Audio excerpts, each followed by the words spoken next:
It's going to be short. Second by Jones at the 15 to the 20 to the 25, right to the 30, 35, 40, 45, and he is out of bounds at the 47, 48-yard line. Fine return by Larry Jones for the Washington Redskins. They start first and 10. Skins start fine field position here now as Kilmer goes out with the offensive unit for the Redskins. One of the problems of the Redskins running game this year also has been its offensive line. Only 2 starters are back from last year, and they're averaging only 3 yards a rush. Kilmer brings them up now. Wide receivers to the left and right. First and 10 at the 48-yard line. That's Jefferson going in motion back to the inside from a step left. Here's a handoff in close. It's taken by Larry Brown. It's down across the 50-yard line to the 49-yard line. Picked up about 3 yards on the play, so make it second down and 7 yards to go. George Allen did give Larry Brown the start over Dwayne Thomas today. Brown and Moses Dent from the running backs, just as we gave them to you. Larry Brown, of course, picked up 430 yards at 37 receptions this year. Several with a nagging injury for a good part of the year. Wide receivers left and right. Denton Brown has split widely now for quarterback Bill Kilmer. Waiting for the snap. This is handed off to Brown again. He tries to squeeze right, and he is pulled down by a firing Jack Youngblood. Youngblood, a 4-year veteran from the University of Florida, one of the stronger members of the Los Angeles Rams defensive unit, comes in to pull him down back at the 45-yard line for a loss of 6, making it 3rd and 13 now. 3rd and 13, so the Rams will figure sure pass here in this circumstance. I'd like to remind you of our coverage of the Sugar Bowl football game. It'll be on New Year's Eve from Tulane Stadium, matching Florida against Nebraska, right here on many of these same Mutual Network stations. Eddie McMillan comes in defensively now as a deep back and replacing a linebacker, Ken Geddes, in what they figure is a sure pass circumstance.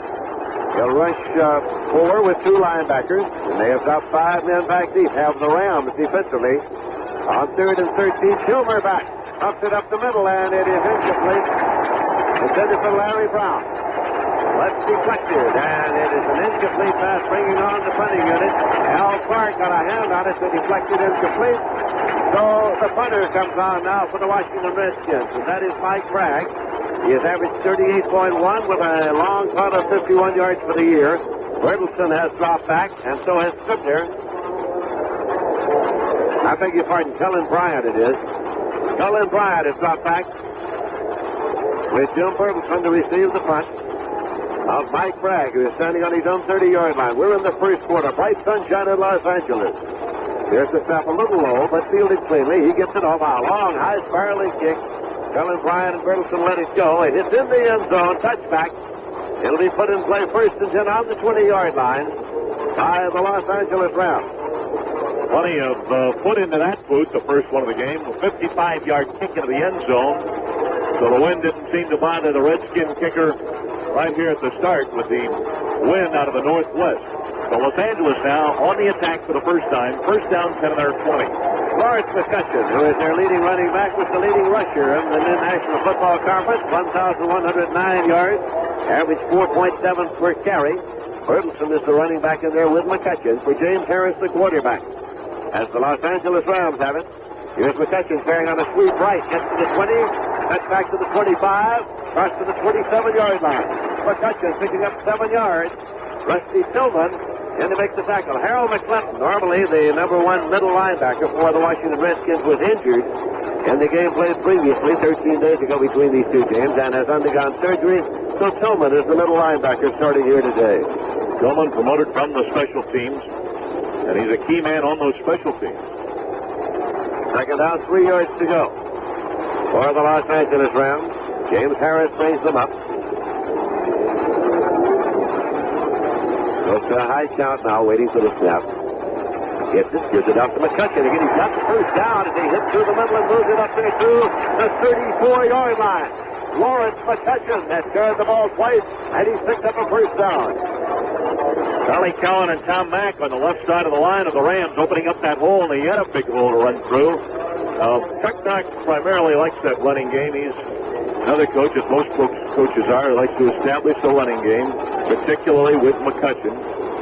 Once that starts to work, he'll come back with an occasional sweep and finally the play-action pass. Jack Snow and Lance Wenzel, of course, are the messenger ends in this ball game, the messenger wide receivers, as all plays are called for James Harris. Hands it off to McCutcheon again. This time he is stacked up as he got to the 35-yard line. McCutcheon is carried 3 consecutive times, 2nd and 9 at the 35 for the Los Angeles Rams. These two teams, of course, had identical records. Each won 10 and lost 4. Berlin Biggs came in to make the last tackle for the Washington Redskins. Snow comes off, and Lance Wenzel comes back in with the next play for James Harris, who took over in the 6th game of the season as the number 1 quarterback.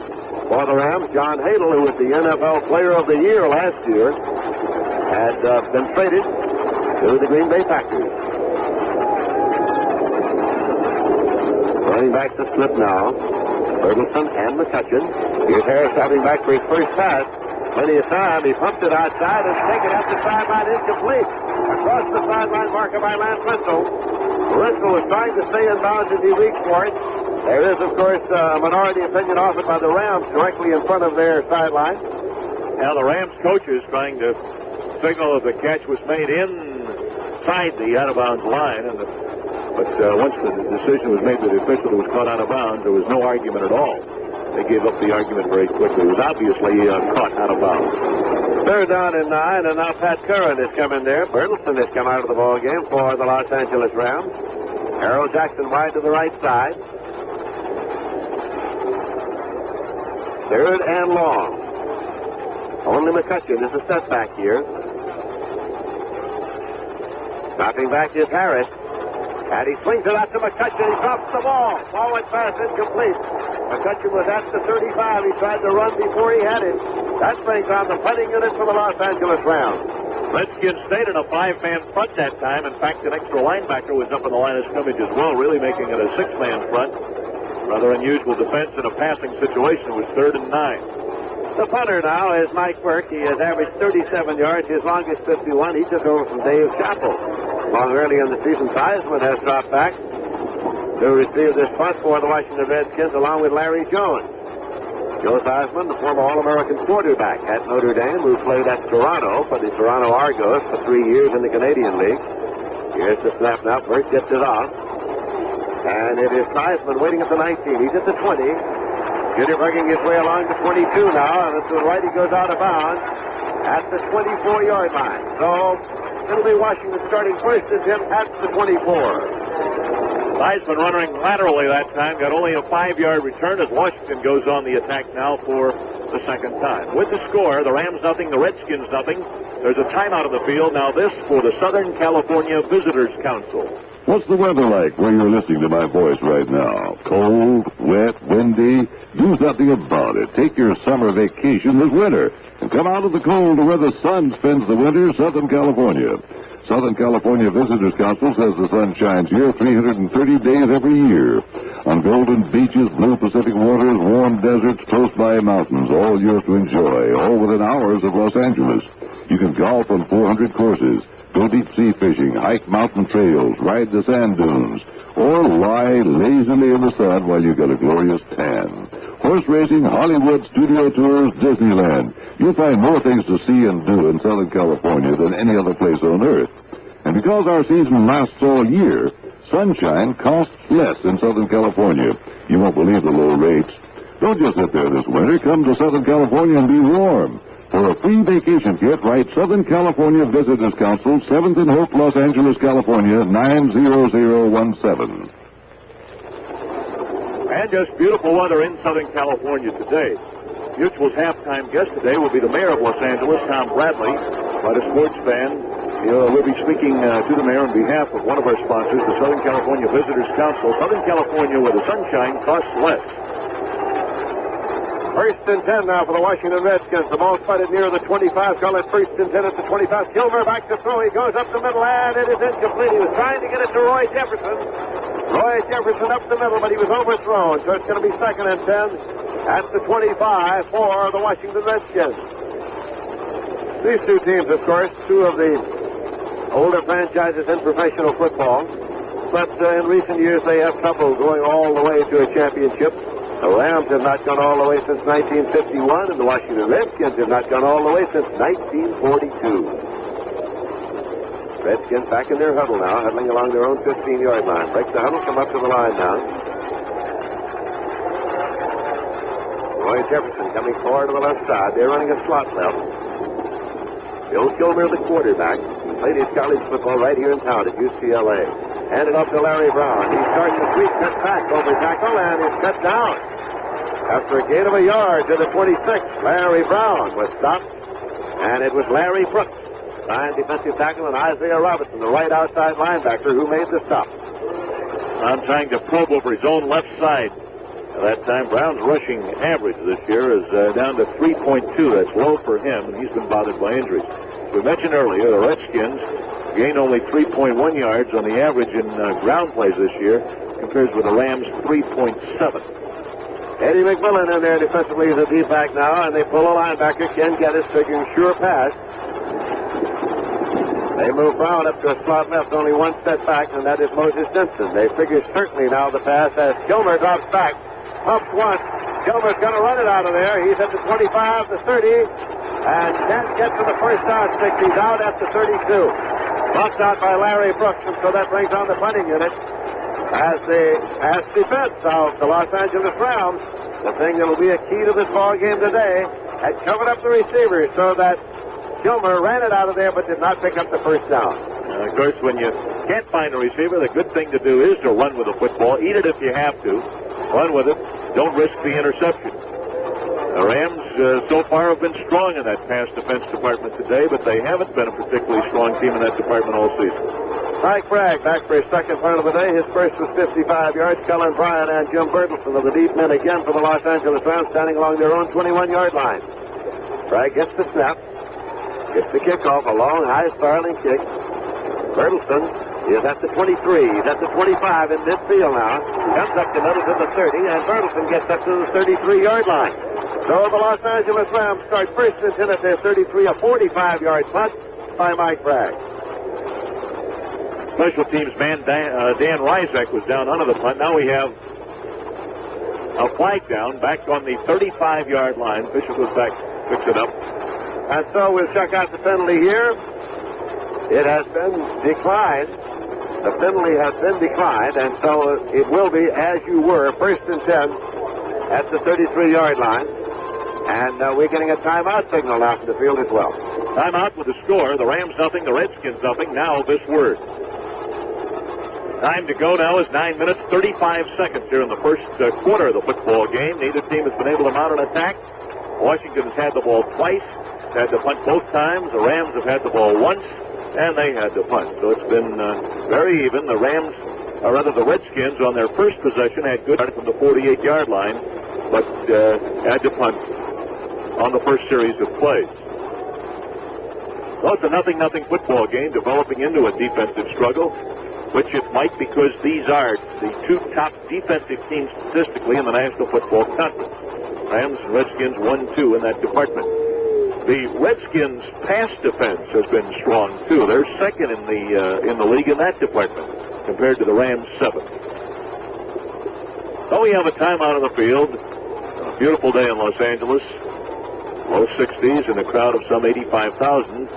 Very quiet so far. They've had little to really react to so far. We have 9 minutes, 35 seconds remaining to be played in the first quarter of the Los Angeles Memorial Coliseum in sunny Southern California. There is no score in the ball game. James Harris brings the Rams up now first and 10 at their own 33. McCutcheon and Bertelson are the running backs. Well split here. Harris calling starting signals. As the Monarch gives it off to McCutcheon. He is sweeping right. Now tries to cut back, but can't go this time. It's just about half the line of scrimmage. Berlin Biggs got to it. So apparently, as is shown here early, the game plan of the Los Angeles Rams is to give the ball to Lawrence McCutcheon, something they did most of the year. Penalty marker on the play. Penalty marker on the last play. Pat Haggerty is the referee assigned here this afternoon. Art McNally, the supervisor of officials for the National Football League, is in attendance here this afternoon. The penalty is going to be against the Los Angeles Rams. Clipping on the play. Tom Mack coming back onto the field now for the Rams. Tom Mack was charged with that clip.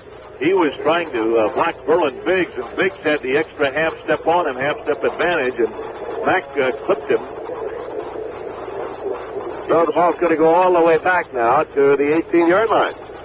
In fact, Biggs was just about to make the tackle when Mack clipped him. Then the tackle was made, but the penalty had been committed. First down and 25 yards to go for the Los Angeles Rams. Wide receivers left and right. And here's the pitch to Bertelsen. Sweeping right, cuts back. Mack leads the play, and he stopped at the 24-yard line. Over near the right sideline.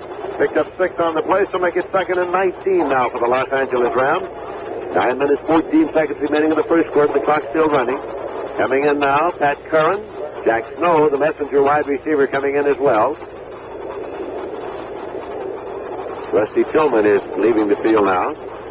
As George Allen tends to pull that middle linebacker on what he figures to be sure pass circumstances, and he has just pulled him here. Wide receivers left and right. There's only one setback, and that's McCutcheon in this alignment. Bertelsen having come out of the ball game, and so now it is Harris. Pumps this one, and it's a slant across, and Harold Jackson did a juggling act and then gathered it in. Jackson juggled the ball but maintained possession up there at the 38-yard line. Not enough, of course, for the first down. Here comes Ritzel with the next play. It was Jackson simply slanting in from the wide receiver set right.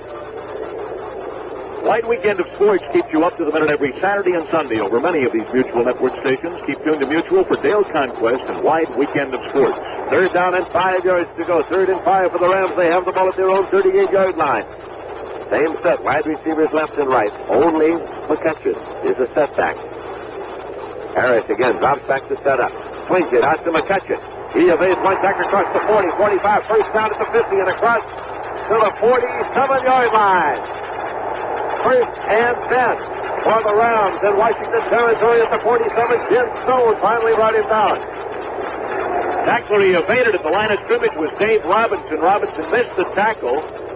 And the Rams went on for a big chunk of yardage on that play down to the Redskin 46-yard line. I think the idea is to swing that ball out there to McCutcheon, and they're delighted if they can isolate somebody and get him one-on-one because there are few tacklers in the National Football Conference one-on-one who can bring down Lawrence McCutcheon.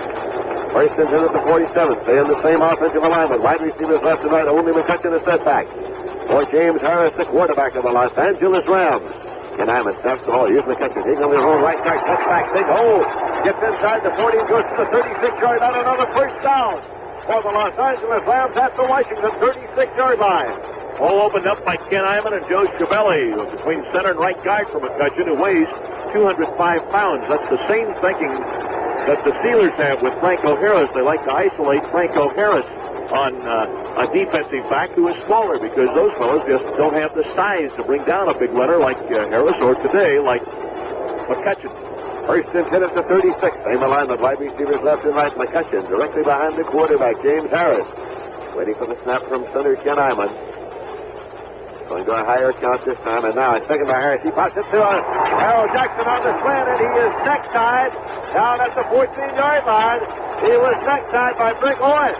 He got up after swinging over and was ready to advance, but of course, the rule is if contact is made and you hit the turf, you're down, and was contact ever made? I'll say it was. That's the slant pattern, and that's the pattern that results in a lot of injuries to wide receivers. Greg Owens, in more or less in desperation, stuck out that big arm, and it did succeed in bringing him down. Twice they have gone out of Harold Jackson on that slant in from a wide receiver set right. He had 30 receptions during the regular season. He's had 2 this afternoon. They stay in the same alignment. Jackson is set right. First and 10 for the Rams at the Washington 14-yard line. James Harris has the ball now. Goes left, gets to McCutcheon. He is off tackle, goes to the 11-yard line. Stop there after a gain of 3. It'll be second down and 7. Ken Houston coming up from strong safety to make the tackle for the Washington Redskins. McCutcheon now has 29 yards and 5 carries, so he's averaging almost 6 per carry here early in this game. As Los Angeles mounts now the first serious threat of the game on the 11-yard line right now of Washington. Now they're going to go to a different alignment as Bertelsen comes back in. Curran comes out. Ritzel, the messenger wide receiver, in for Jack Snow. that alignment they've been going through. They had 2 tight ends and 2 wide receivers and only 1 running back. They go back now to running back split. McCutcheon and Bertelson. Both at the 11-yard line of the Washington Redskins in Los Angeles possession. Now it is Harris rolling out. He's going to run it. And he can't find any place to turn the corner. Simply muscles his way for a yard to the 10-yard line, so it's going to be 3rd and 6. Dave Robinson coming across to make the tackle. Dave Robinson, who was an All-American at Penn State for Coach Rip Engel and was later a great All-Pro for Vince Lombardi with the Green Bay Packers. Tom Mack, a guard pulling out of the line, and a veteran guard, one of the better guards in the league, pulling out of the line to cut down Ron McDowell on the block to make that play work. Quarterback takes that ball on the full pivot and comes out. It's somewhat like a single-wing sweep because he is intending to run. There's no option on the play. He tucked the ball under his arm. The minute he turned around, blockers out in front, he was ready to go. 3rd and 6. That's the 10-yard line now for the Los Angeles Rams.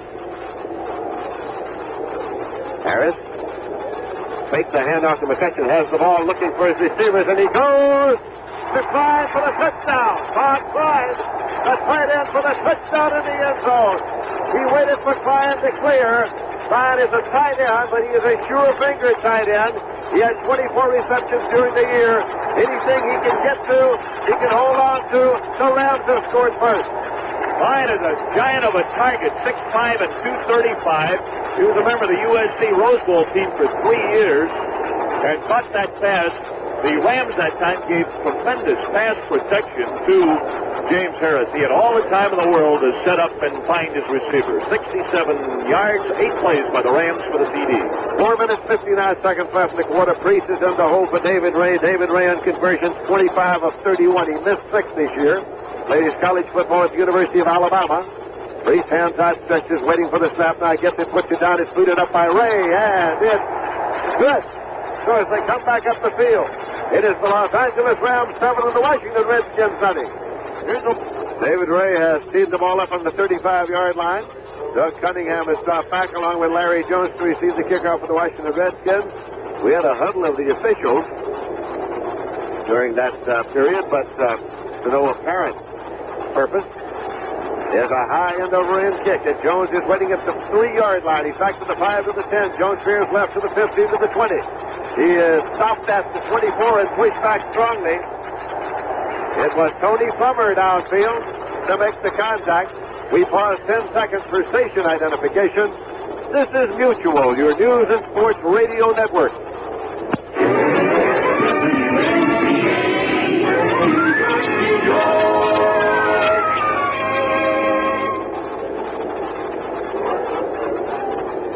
This is Lindsey Nelson with Dave Martin at the Los Angeles Memorial Coliseum for the game between the Washington Redskins and the Los Angeles Rams. The Redskins start first and 10 at their own 22-yard line. Gilmer is the quarterback. That's Roy Jefferson now in motion from the left set back to the inside. Brown with fake to, and here's his pass play up the middle. It's completed at the 50, to the 45, to the 40, and Charlie Taylor has a first down at the 37-yard line. Gilmer dropped back. He faked the handoff to Brown and then just lofted the ball up and let Charlie Taylor run underneath it. 54 yards by a touchdown. Charlie Taylor, the leading active pass receiver in the conference. The coverage by Stoops and by Simpson on that play, the safety man and the cornerback, they made the tackle. They teamed up to make the tackle and could not stop the reception as the receiver ran right under the ball. First and 10 for the Redskins. They have the ball now at the Rams' 37-yard line. Jerry Smith, the tight end, split about 8 yards out to the right side. Wide receivers double to the left side. For Bill Kilmer. Gives a snap to Moses Denson. He tries to cut off tackle right, and he's smothered by the Ram defense. They have lost a foot or so on the play. Moses Denson carry. Jack Reynolds, the middle linebacker. Merlin Olsen, the veteran defensive tackle, made the stop. He did lose a yard, make it 2nd and 11 at the 38-yard line. 3:52 now, the time to go here in the first quarter of the football game. Ford Motor Company awards the 1975 Ford Granada, the new-size luxury car, to the NFL's most valuable player. You'll hear that presentation at halftime to Ken Stabler by Ford Motor Company. Here's a pitch to Brown now. He cuts off tackle left and slips, goes down at the 40-yard line. He was a tailback in the I formation. He took a pitch from Kilmer and slips on the cut. Larry Brooks right on top of him there, a loss of 2. And so it's going to be third down and 13 yards to go. Third and 13 now. For the Washington Redskins, with the Rams leading by a score of 7-0. And now Brown has gone out of the ball game. Larry Brown has gone to the sideline for the Washington Redskins. Frank Grant has come in now. Grant has come in. He is a wide receiver to the right side. And so now, Kilmer brings him up. Those is just a lone setback. Here's Kilmer now up the middle, and it is complete. Across the 25-yard line to the 24 to Jerry Smith. From a set right, the big tight end who had 44 receptions during the year. Slanted in and took it up the middle at the 24. Dave Elmendorf and Bill Simpson. The safety men converged to bring him down. First and 10 for the Redskins. That's the Ram 24. Kilmer deadly and accurate with those passes today. The type of passes that are very difficult to defend against. He's hitting his receivers. Grant goes out of the ball game, and Larry Brown comes right back in. Taylor and Jefferson double to the right side. Jerry Smith splits to the left side. In effect, the Washington Redskins running an alignment here with three wide receivers. Running backs are well split. Simpson and Brown. Here's Kilmer back up the middle, and this one is popped incomplete. At the 19-yard line, it was Charlie Taylor for whom it was intended. Second and 10 at the 24-yard line. Charlie Taylor, leading active receiver in the NFL, 582 catches, third on the all-time list. Only Don Maynard and Raymond Berry have caught more passes than Charlie Taylor. 2 minutes, 8 seconds remaining in the first quarter. Los Angeles Rams 7 and the Washington Redskins nothing, but the Redskins are inside the 25 of the Rams. But it's just inside the 25. Kilmer calling the next play. Kilmer played at UCLA here in town, but at that time UCLA was playing single wing football, and Kilmer was a tailback in the single wing.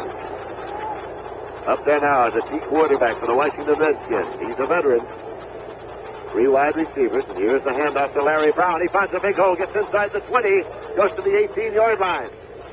Larry Brown picking up about 6 yards on the play, so it's going to be third down coming. Third, about 3.5. Bill Simpson and Jack Reynolds in to make the stop. The Rams basically staying in a four-man defensive front. They've had a ferocious pass rush all year long. In fact, they lead one of the top teams with 39 sacks to the opposing quarterback. Haven't been able to get one today, though. Grant in for Brown now. That's a wide receiver. Got four wide receivers in the ball game now. In for a running back. And here is Kilmer back to throw. Goes right to the corner, and it is incomplete and almost intercepted by Elmendorf. It was intended for Grant.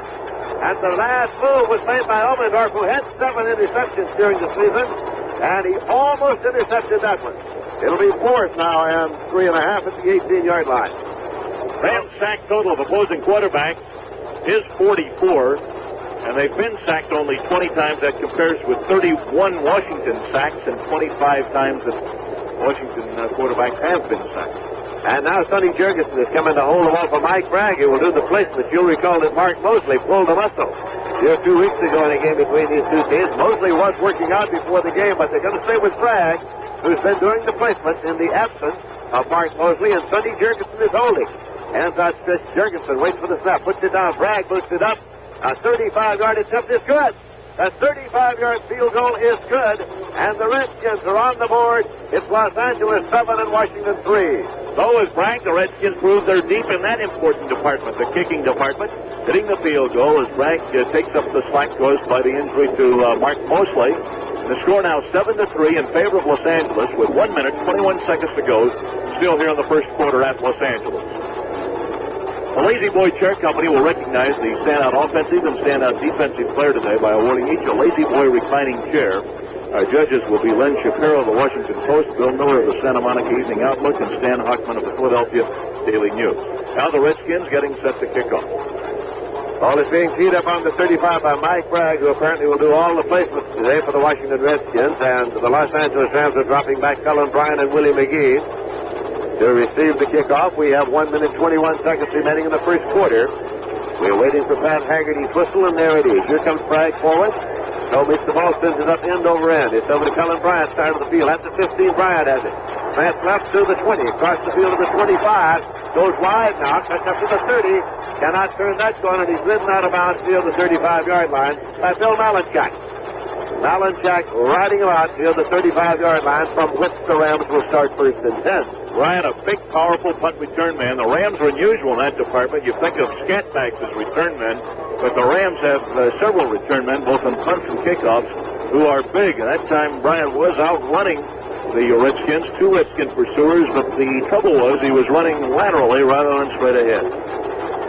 So now the Rams come up, wide receivers left and right. Bertelson and McCutcheon are the running backs for quarterback James Harrison. Here is McCutcheon sweeping to the right side, wants to cut back over tackle. Side step one is popped, the fumble. Scramble is out at the 34-yard line, and the Rams retain possession. McCutcheon was popped and the ball pops up, but the Rams got it in the scramble. McCutcheon getting up very slowly now. He's up on his knees. He's getting a hand from some of the Ram fans here. His helmet is off. Dave Robertson was the man there who popped him, and it is at the 34-yard line. So it is 2nd and 11 at the 34. Tony Baker is coming to the ballgame now. McCutcheon and Bertelson have come out. Wide receivers left and right. Baker is the lone setback in this alignment. Double tight end. Wide receivers on either side. If Harris stops back, guns this one, and it's incomplete to Lance Bristol. Landing it, but that left at the 50. He could not handle it. It's 3rd and 11 at the 34-yard line for the Rams with 15 seconds remaining in the quarter. Washington lining up that time with 6 men in the line of scrimmage, but one of those 6 drops back on pass coverage along with the 1 linebacker. So it's a 6-1, but really only 5 men are rushing. Harris now has completed 4 of 7 passes for 51 yards for the Rams. Redskins get Ken Stone in there defensively now, as they expect sure pass on 3rd and 11. Wide receivers left and right, 2 tight ends, one on either side, and Tony Baker, the lone setback for quarterback James Harris. Harris drops back now to take a look. Throws this one left, and it is Jack Snow, and he is across the sideline over there at the 44-yard line, incomplete. Jack Snow, incomplete, and so the punting unit comes on. Now Mike Bass was covering defensively. The Rams will have to give it up, and Joe Theismann already has dropped back along the 13-yard line to receive the punt for the Washington Redskins. You know, when Theismann first came to Notre Dame, he pronounced the name Theismann. The family name is pronounced Theismann, but Roger Baldessari, the publicity director, sports publicity director at Notre Dame, explained to him that Theismann rhymed with Heisman. So he pronounced it Joe Theismann. Back in deep punt formation, Mike Burke. They're going to rush 10, the Redskins are. Burke gets it off. High spiraling kick. Theismann is waiting on his own 22-yard line. He's at the 25 to the 30, and Theismann is brought down at the 33-yard line. And so the Redskins will start first and 10 at their own 33, a 45-yard punt by Mike Burke. And that's the end of the first quarter. With the score of the football game, the Los Angeles Rams 7, the Washington Redskins 3. 7-3. Bragg is scored for Washington on a field goal, and the Harris declined 10-yard pass was the Rams scoring in the first quarter of the game. A 67-yard drive, which took 8 plays. Harris passing to tight end Bob Klein 10 yards for the touchdown. So that's the scoring so far in this game. The Redskins and Rams in a game in which really the emphasis has been on defense so far. First 2 times each club had the ball, they had to punt. These teams emphasize defense, they have all year. And so far it's developed into pretty much a defensive struggle, with the exception of the 67-yard Rams drive in the first quarter. It was the only sustained drive by Los Angeles. 35 yards rushing, Washington 9 in the first quarter. In passing, Redskins 57 yards, the Rams 51. So the total yardage is 86-66 for the Rams. Now getting set to go into the second quarter of this football game here at Los Angeles Coliseum. Now the Redskins will be defending the goal to our left, which is the west goal, and the wind will be at their back. The wind has shifted around, though, however. Just as they said it would be at their backs, it looks to me as if it's going to be at the backs of the Rams. Now that's pretty good kind of luck the Rams are having. They had the wind in the first quarter, now the wind has shifted around. The Rams have it their backs here in the second quarter, and it's still a brisk one. Looks like it's blowing maybe 15 to 20 miles per hour, maybe a little bit more. Sugar Bowl football game will be coming your way on the Mutual Network on New Year's Eve, matching the Florida Gators and Nebraska Cornhuskers. You'll hear all the action right here on Mutual. First and 10 for the Washington Redskins as we start the second quarter of play. This is Lindsey Nelson with Dave Martin at the Los Angeles Memorial Coliseum. Running back to the line formation now. Gilmer comes right at, pops that ball quickly to the outside, complete to Charlie Taylor. Short, quick pass. He goes out of bounds at the 35-yard line, so it's a gain of only 2 yards on the completed pass. Charlie Stoops, the cornerback over there, made the tackle, and is second down and 8 yards to go. The Rams are leading by a score of 7-3. Washington Redskins, between 1945 and the time that George Allen took over as head coach 4 years ago, never were able to put 2 winning seasons together back-to-back. They had some long dry spells. Did the Washington Redskins. They came to Washington from Boston. In 1937, George Preston Marshall at that time was the principal owner of the team. 2nd and 8. Now Jefferson from a left step in motion back to the inside. Handing it off close to Larry Brown. Well, he stacked up as he picked up a yard or so. Maybe 3 to the 38-yard line, which would make it 3rd down and 5 yards to go. Jack Reynolds and Fred Dreyer came in to make the tackle. Reynolds, a middle linebacker in that Rams defense. Now the Rams sending a couple of defensive substitutions on the field. They get Eddie McMillan in there and Steve Freese because they just saw the Redskins go into an alignment that will have only one setback. They sent Grant in and Will Brown out. Something that both teams have done here this afternoon, going to a plethora of wide receivers with only one setback. Here is Gilmer now dropping back, takes a look. Wants to put it up, but he can't find anybody, and he is back and fumbles the ball. The scramble is on. And who got it? The Rams got it at the 37-yard line. It is McMillan on the football. The Los Angeles Rams, an official is down. On the far side around the 35-yard line. Spot is being marked up there at the 37-yard line. So a flurry here at the Los Angeles Memorial Coliseum, but the Rams get the ball. 1st and 10 as it's spotted outside the 37-yard line of Washington. It's a rare fumble committed by the Redskins. They've lost only 9 fumbles all year. So the Rams bring him up now. After you recover a fumble like that, you put the ball up on a pass play on the first play. Many teams do. Wide receivers left and right. Now one setback for the Los Angeles Rams. James Harris going to a higher count. Now he drops back to pass. Going to go long, and there's the bomb way down the end zone, incomplete. Intended for Harold Jackson. Jackson had spun down the right sideline and then ran a post, but could not get to the ball. Led a little too much. 2nd and 10 at the 38-yard line. It was barely too long for him. He nearly got to it. Pat Fisher was on the coverage, and Jackson was behind Fisher as Jackson sped down the field. He's the flyboy for the Rams. The veteran quarterbacks in the National Football League will tell you it's almost an unwritten rule that after you get a break, a turnover, come up with a football, go to the bomb on the first play afterwards with the hope that you can find the defense discouraged and a little disorganized. So you can look for it 9 times out of 10. It's 2nd and 10 at the 38-yard line. Again, wide receivers left and right, tight ends left and right. One setback for the Los Angeles Rams. James Harris, the quarterback. Harris now with a pitch taken by McCutcheon. He's sweeping left, cuts back, but can't find a hole. It tries to go outside again. He's at the 40-yard line. Dropped for a loss of 2, so it'll be 3rd and 12. It was Bill Grundy, 5-year veteran from the University of Colorado, the defensive left tackle of the Washington Redskins, who came in to make the tackle.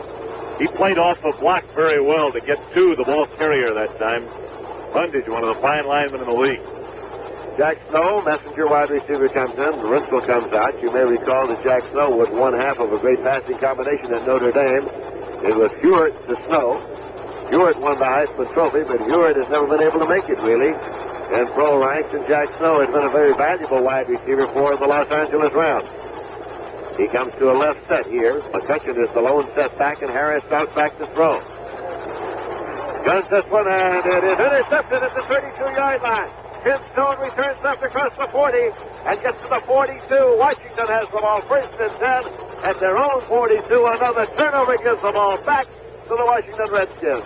It's the turnover right back. That was Ken Stone on the interception. And he's the number 1 man on the Washington team in that department. His 6th interception of the season. Ken Stone, who leads the Redskins in interceptions, is not a first stringer. He's the backup strong safety and free safety. First and 10 for the Redskins at their own 42-yard line. Larry Brown and Moses Simpson are the setbacks in an I formation. Bill Kilmer, the quarterback. He comes back, fakes the Brown, sets up the throw. He's going to gun it this time. Incomplete. And again, a move made toward the interception by Charlie Stoops. Charlie Stoops, the left cornerback, who had 7 interceptions for the Rams during the regular season. It is 2nd and 10 now at the 42-yard line. Commissioner Pete Rozelle of the National Football League is in the booth directly next door. Darrell Rosenblum, who is usually there, the owner of the Los Angeles Rams, has been vetted with what has been called a mild heart attack sustained last weekend. Darrell Rosenblum not allowed by his doctors to witness this game here this afternoon.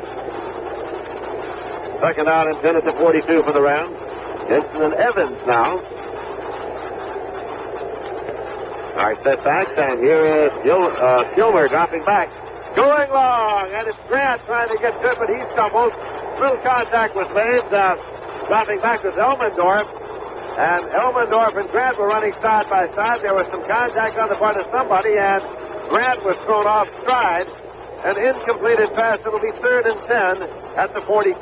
No flag. Just a word about the play previous to this last one. Stoops could afford to gamble and go for the interception because Robertson, on that particular play, had the intended receiver covered well. So there was good teamwork in the Rams secondary that time, and Stoops nearly got the ball back for the Rams. 3rd and 10, and the Los Angeles Rams figure sure pass, so they get Priest and Eddie McMillan in there now. They pull 2 linebackers. They pull Geddes and Robertson. 2 linebackers pull for 2 deep men, and they've got 6 deep men now. 1 linebacker, and they'll rush 4. Kilmer dropping back on 3rd and 10. Takes it outside to Grant, and Grant is swept out of bounds, but he's at the 44-yard line for a first down. First down for the Redskins as Al Clark was over there. Elmendorf upped him out of bounds after he caught the ball. Those 6 defensive players could not stop the pass in that play. 6 defensive men in the backfield. You may recall on Thanksgiving Day when a last-second pass on the part of Dallas defeated the Washington Redskins. They had 7 deep defenders in the ballgame at the time, but could not stop that one either. Drew Pearson sped by them and took it for the touchdown that won the game for Dallas. 1st and 10 at the 44 now. Kilmer drops back, goes left. He's going to go outside there and can't get it to Jefferson. Incomplete. Jefferson, the intended receiver, 2nd and 10 at the 44. 12 minutes, 40 seconds left in the half. Los Angeles 7, Washington 3. And a reminder, the Mutual's halftime guest today will be the mayor of Los Angeles, Tom Bradley. Mayor Bradley is quite a sports fan. He started track at UCLA. An all-city tackle in football. We'll be talking to the mayor on behalf of one of our sponsors today, the Southern California Visitors Council. Southern California, where the sunshine plus blessed, will be one of our guests today. He's in the booth with us right now. 2nd and 10 for the Washington Redskins. Charlie Taylor going wide to the left side. Roy Jefferson wide to the right side. Bill Kilmer looks left, looks right. Waits for the snap now, has it, and it's a draw play to Moses Simpson. Simpson cuts to the 42, and that's all. He picked up 2. That's Jack Reynolds, Hacksaw, the middle linebacker for the Los Angeles Rams. 5-year veteran from the University of Tennessee. And that'll make it 3rd down and 8 yards to go. There goes Jensen out of the ball game now for the Washington Redskins. The story behind that nickname, Hacksaw, he had trouble with his automobile one day. His automobile broke down, and he got so irritated about it, he just took a hacksaw to it. Charlie Evans and Larry Brown are the setbacks for Kilmer. Kilmer fakes the handoff, drops back to throw, puts it up the middle, and it is deflected incomplete. Roy Jefferson was the intended receiver. Al Clark was one of the covers. Stoops was there as well. And so it's going to be the punting unit coming on now for the Washington Redskins. For the first time today, the Rams that time were in a 3-man front against the right. I should say against the pass. They rushed only 3 men and had 8 secondary men, forcing now Washington into a punting situation on the Rams 42. Mike Bragg is in to do the punting. Bertelsen is dropped back along with Cullen Bryant to receive the punt here along their own 10-yard line. The Rams are leading by a score of 7-3. We're in the second quarter in Los Angeles. There's the snap. Taken by Bragg, gets it away. It's over to Bryant. Out of the field. He's going to let it go. It's in the end zone. And so it'll be a touchback put in play. First and 10 at the 20-yard line by the Los Angeles Rams. A 42-yard punt by Mike Bragg. Washington's ground game so far today has picked up only 13 yards. That's been Washington's weakness all year. Their ground game, their yardage is a ratio of 2 yards passing gain to 1 yard rushing. It comes out to about 2,800 yards to 1,400 yards. And Washington today has only 13 yards rushing so far. Bertelsen and McCutcheon, the running backs, for quarterback James Harris. First and 10 at the 20-yard line for the Los Angeles Rams, who lead 7-3. Jack Snow from the left side in motion back to the inside. Here is Bertelsen sweeping, cutting back over tackle, and he gets across the 25 to the 26-yard line. It's going to be 2nd and 4. Ken Houston made the tackle. Bertelsen played his college football at the University of Texas. Ran the wishbone. He was the left halfback in the wishbone for Darrell Royal. He is considered one of the finest blocking backs in the National Football Conference. Bertelsen, a native of the state of Wisconsin. Darrell Royal called Bertelsen the best player he had ever coached in college football at the time Bertelsen was at Texas.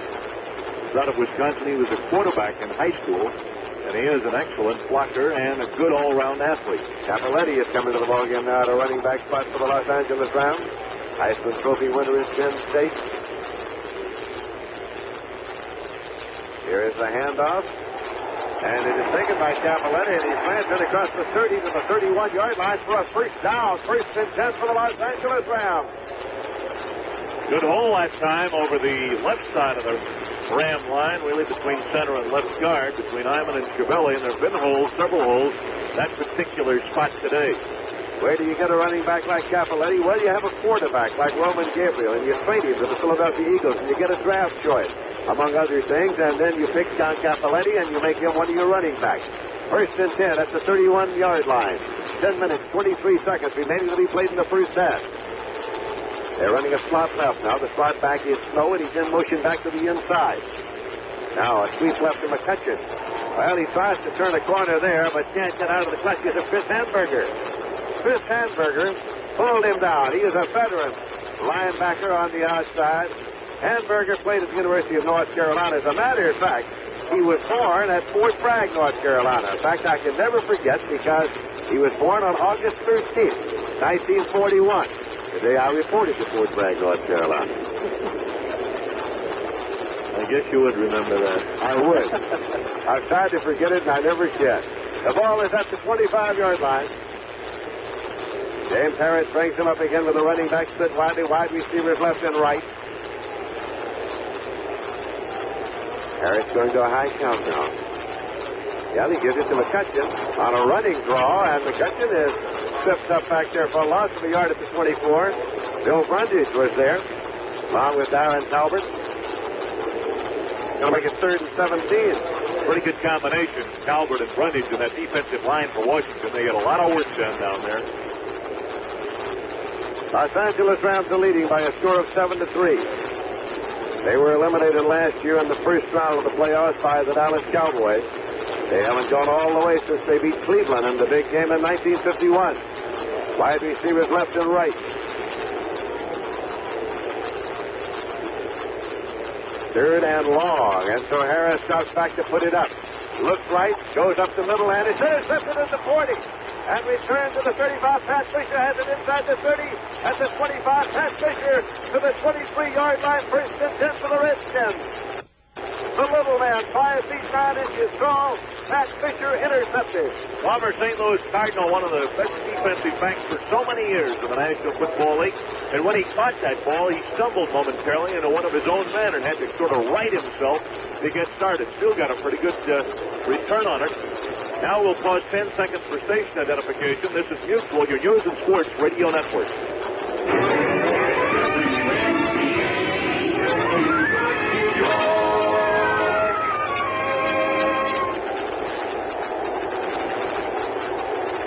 This is Lindsey Nelson with Dave Martin in Los Angeles. Jefferson's in motion, and now the handoff to Larry Brown from a tailback in the eye inside the 20. Just inside the 20, call it the 19-yard line for a gain of 4, second down and 6. Larry Brooks and Jack Youngblood in to make the tackle for the Los Angeles Rams. 8.5 now to go in the first half. Another of our halftime features today will be the presentation of the NFL Most Valuable Player Award. And that will be made by Mr. John Morrissey of the Ford Motor Company to Ken Stabler of the Oakland Raiders. He'll receive a Ford Granada. You'll hear that at halftime. Larry Brown has gone out of the ball game now. They have 3 wide receivers. Moses Jensen, the only setback for Bill Kilmer as he drops back over the middle, and it is taken at the 11-yard line. A leaping grab by veteran Charlie Taylor. Just outside the 10. It's a first down for the Washington Redskins. Charlie Stoops made the tackle. Matter of fact, he was covering the receiver well, but when one is put in like that, there's little one can do about it. Charlie Taylor went up into the air, came down with the football. Now Larry Brown comes right back into the ball game for the Washington Redskins. They fail by 4 points. Driving here with 7.5 minutes remaining to be played in the first half. Taylor and Jefferson double to the left side. Jerry Smith coming out to the right side. Larry Brown, Moses Jensen, another setback. Gilmer has it, handing it off this time. Here is a sweep by Moses Jensen, but he's cut off at the pass. Just about at the line of scrimmage. He might have picked up a foot. Call it second down and 10. Ken Geddes and Jack Youngblood in to make the tackle for the Los Angeles Rams. Moses Jensen is one of those fellows who was discovered out of an obscure school, little school in Maryland, Eastern Shore, Maryland. But he's developed into a good running back for the Redskins. In fact, is the number 2 rusher of the team. Averages 3.8 yards per rush. Frank Grant's in now, and Brown has gone out. 3 wide receivers strung out. Here is Kilmer. Back to throw, and he guns it to Grant. Incomplete on a penalty marker throw, and he was bumped by Elmendorf. An interference called Elmendorf from the rear on the pass receiver, Frank Grant. And the call was made, so it's going to be put in play on the 1-yard line, first and goal. Elmendorf went for the tackle before the receiver had the ball in the end zone. So the Redskins get it first and goal at the 1-yard line. Frank Grant, the intended receiver from South Colorado State, although he is a native of Brooklyn. 6 minutes, 36 seconds remaining to be played in the first half.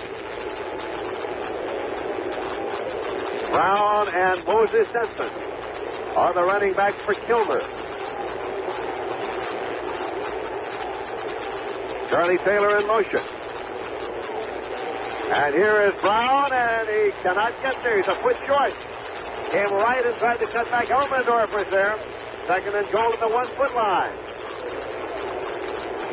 Larry Brown's big year, of course, was 1972. He's had 19 100-yard games in his entire career, but 72 was his big year when he had 1,216 total yards. Named Pro Athlete of the Year and NFL's Most Valuable Player. And now the Los Angeles Rams get Isaiah Robertson back in there. They get Ken Geddes back into the ball game. Second down and goal. Brown and Jensen are in the setback for Bill Kilmer and the Washington Redskins. Brown. Again, he is hit and tries to struggle to the goal line and does not get there. He is short. So they'll get him unstacked now, and the clock has been stopped while the officials get them unstacked. This time the Rams had 9 minutes up in the line of scrimmage with only two linebackers, and Jack Reynolds, one of those linebackers, really stuck his nose right up there in the line of the scrimmage at the snap of the ball and made the stop on the play. Goal line defense, a 9-2. Now the Rams again beef up the defense. They get Bill Olson, among others, in there. It's third down and goal at the 1-foot line. Pat Haggerty signaling over to the Los Angeles bench to Coach Chuck Knox and his staff that they are a foot short, are the Redskins. Jensen and Brown again the setback for Kilmer. And here it is now to Jensen, and he is there for the touchdown. Planted in for the touchdown. Moses Jensen has taken it in to put the Redskins ahead with 5:24 left in the half. Jensen is 6'1", 215 pounds. He's a one-year man. This is second year in pro ball from Maryland State Eastern Shore. And of obscure schools, that has to be one of the most obscure. What a good find by the Redskins. It's that school close to Washington. Sonny Jurgensen in now to hold for Mike Bragg, who will attempt the conversion. The Redskins are leading 9-7 with this conversion attempt coming. Jurgensen, hands outstretched, is waiting for the snap now. He's put down. Mike Bragg boots it up, and it's good. So as they come back up the field, it is the Washington Redskins 10 and the Los Angeles Rams 7. The 11-yard line for the Rams to the 15 to the 20, cuts right to the 25 to the 30. And he is pulled down at the 31-yard line. The Rams will start first and 10 at the 31 on Cullen Bryant's return of the kickoff. Downfield to make the tackle for the Redskins was John Virgin, former linebacker at Notre Dame. Bryant has been in just a slight slump lately in that kickoff return department. He averages right around 27 yards per kick. But that average has been going down. I should say for kickoff return, that average has been going down for the last 2 or 3 weeks. Rob Scribner's into the setback now, along with McCutcheon for the Los Angeles Rams. Nolan Jackson to the wide receivers. James Harris, the quarterback. They keep it to McCutcheon now, and he cuts inside across the 35 to the 37-yard line. Picks up 6 on the play. It'll be 2nd and 4. Rusty Tillman, the middle linebacker, in to make the tackle. Messenger wide receiver comes on. It's Lance Wenzel bringing in the next play as Jack Snow departs. Natural grass here at the Los Angeles Memorial Coliseum. No artificial turf here. Is Wenzel to the left side. Harold Jackson to the right side.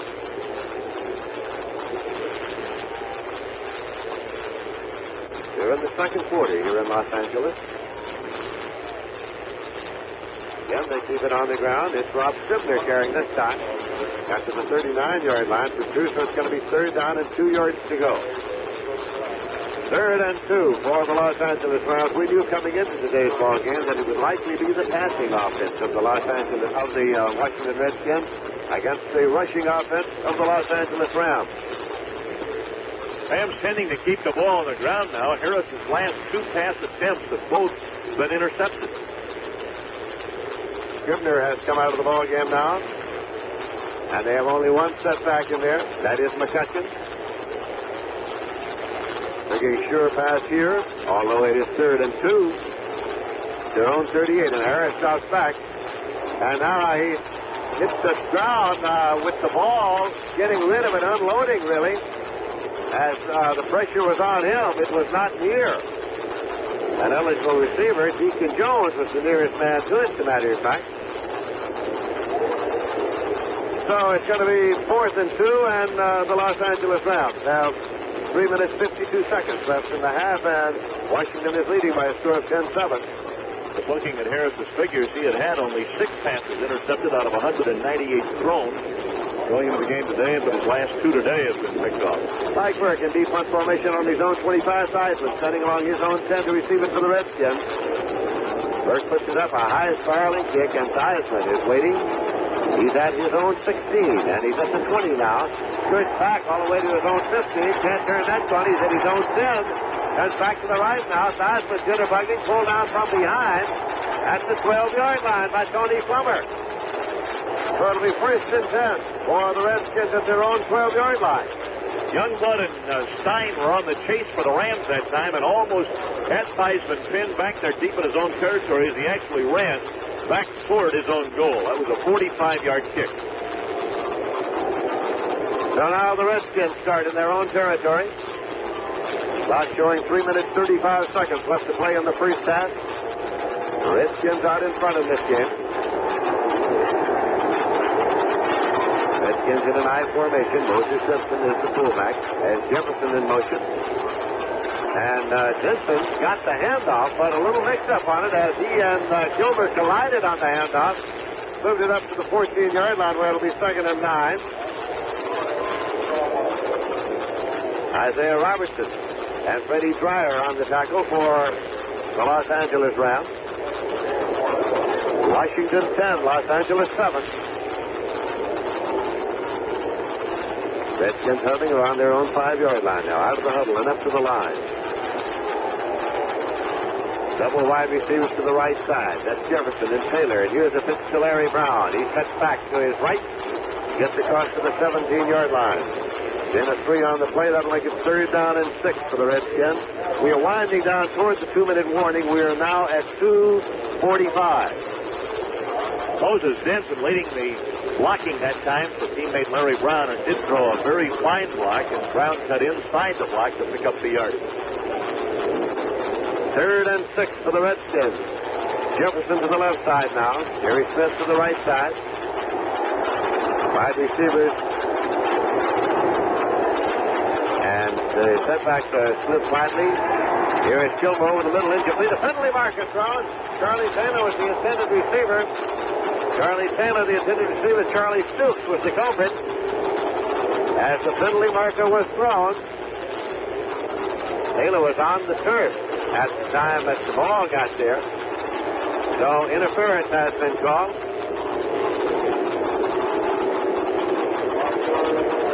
Or rather, holding has been called instead of interference. It's a holding penalty against the Los Angeles Rams. Call it holding and not interference. And so that puts the ball up there at the 22-yard line, but it makes it an automatic 1st down. Clock shows 2:19 remaining in the half. Washington 10 and Los Angeles 7. They run a slot left, and Jefferson to slot back. Taylor on him. Jefferson in motion back to the inside. Denson and Brown in an I formation. Here is Brown carrying up the middle to the 30-yard line.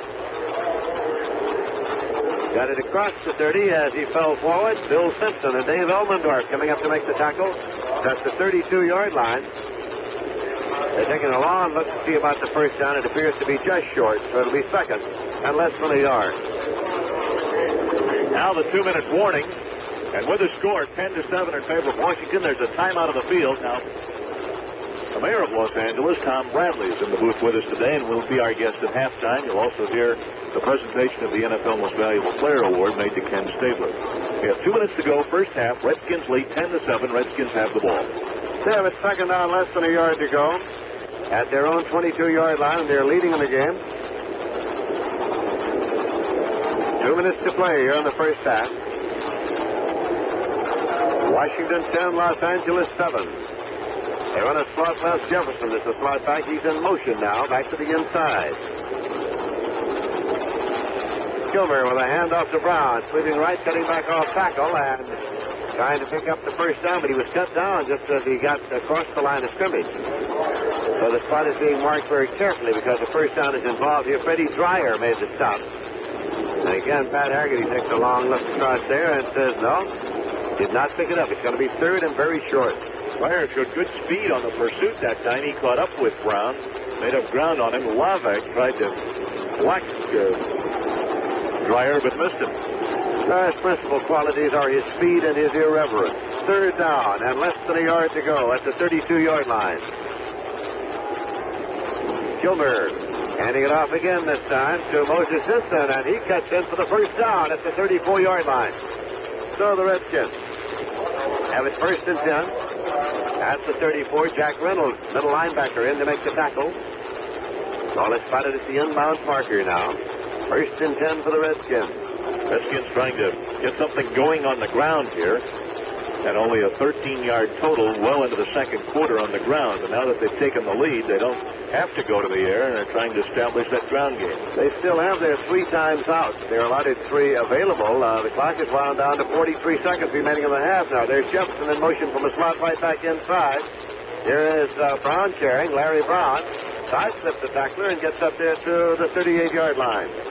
When the man goes in motion, Jefferson, somebody has to react to that on the defense. It's usually the cornerback. That time it was Clark, who ran in just laterally with him across the field to keep him covered. When he goes in motion the other way, Simpson will react defensively and stay with him. Redskins are leading by a score of 10-7, and apparently they are not interested in stopping the clock. They have 3 times out. They've used none of them. We have 8 seconds remaining in the half. Going to a high count here as the clock continues to run, and they simply hand it off, and here's Vinson with a sweep right, and he is stacked up just short of the 40-yard line, and time has run out as he just missed getting to the 40-yard line. And so the 1st half has come to a close. Washington 10, Los Angeles 7. The band's leaving the field. The Rams are on the field. The Redskins are on the field. We're all set to go with the final 30 minutes of this important playoff game. The score 10-7 for the Redskins, and here with all the action again is Lindsey Nelson. Thank you very much, Dave Martin. Hello again, everybody. Mike Bragg will be putting it off now at the 35-yard line. He'll tee the ball up, and Cullen Bryant already has dropped back for the Los Angeles Rams along with Willie McGee. The field having been cleared of the bands and performers as the Korean ballet was on the field with Ray Anthony, Johnny Mathis, and they're down at the peristyle end now, getting back into the stands on that end of the stadium as the ball is being presently teed up at the 35-yard line. Starting play in the second half, the Washington Redskins are leading by a score of 10-7. Pat Haggerty is the referee, and he has just sounded the whistle, and here comes Mike Bragg. End over in, and Cullen Bryant retreats to the 1-yard line. Cullen Bryant to the 5, to the 10, to the 15, to the 20. Spears left to the 25, 30. Cullen Bryant 35, and he is ridden out of bounds by Larry Jones. Larry Jones pulled him out across the 40 at the 42-yard line, 1st and 10. Had he been able to beat Jones, he well could have been off the races. That's a 41-yard return. He took it on the 1-yard line, returned it to the 42. So now the Los Angeles Rams trailing by 3 points. Have the ball 1st and 10. They have Lawrence McCutcheon and Jim Bertelsen as running backs, and they have James Harris as the quarterback. They come up with a slot left. Running backs are split. 1st down and 10 yards to go for the Los Angeles Rams. There goes Jack Snow from a slot left in motion back to the inside. This is McCutcheon. He gets about a yard, and that's all. He's just in advance to the 42-yard line. They get 2nd down and 9 yards to go. Redskins have done a good defensive job on McCutcheon so far. 1,109 yards he's gained this year. The only player in the entire NFC to go over the 1,000-yard barrier this season. Redskins have shut him off pretty well so far. Los Angeles Rams, of course, were the champions of the Western Division of the NFC, and Washington Redskins were the wild card selection coming from the Eastern Division of the National Football Conference, where the Cardinals won the conference crown. Now Harris is back to throw and goes right, and a diving attempt incomplete at the 47-yard line. Lance Wenzel, the intended receiver. Ken Houston did manage to leap up in front of that ball. He was maybe 10 yards in front of the receiver. He did manage to leap up and barely tip the ball with his outstretched fingers, which might have thrown it off course just enough for the receiver to miss it. 3rd and 9 at the 42-yard line. Deacon Jones comes in there now, defensively for the Washington Redskins. Ken Stone is coming also defensively for the Redskins, figuring sure pass on 3rd and 9. Early in the 3rd quarter here in Los Angeles. Harris has the ball. He's dropping straight back. Takes a look now and is chased out of the pocket right now. The Deacon reaches for him, can't get him. He's going to run it across the 45 to the 51st down out of bounds in Washington territory at the 49-yard line. You're right, Deacon Jones, Lindsey, back on the 30-yard line, trying hard, very hard to get the sack back there, but barely missed it. Deacon is getting up very slowly. There is a penalty marker. The Deacon gets up very slowly and is strolling back now. They're taking a chain out. So perhaps that was the call, as the chain is going to be taken all the way to the far side. And the measurement will be made before the ball is brought to the inbounds marker. No penalty. They're simply measuring for the possible 1st down. And it appears it's just a little short.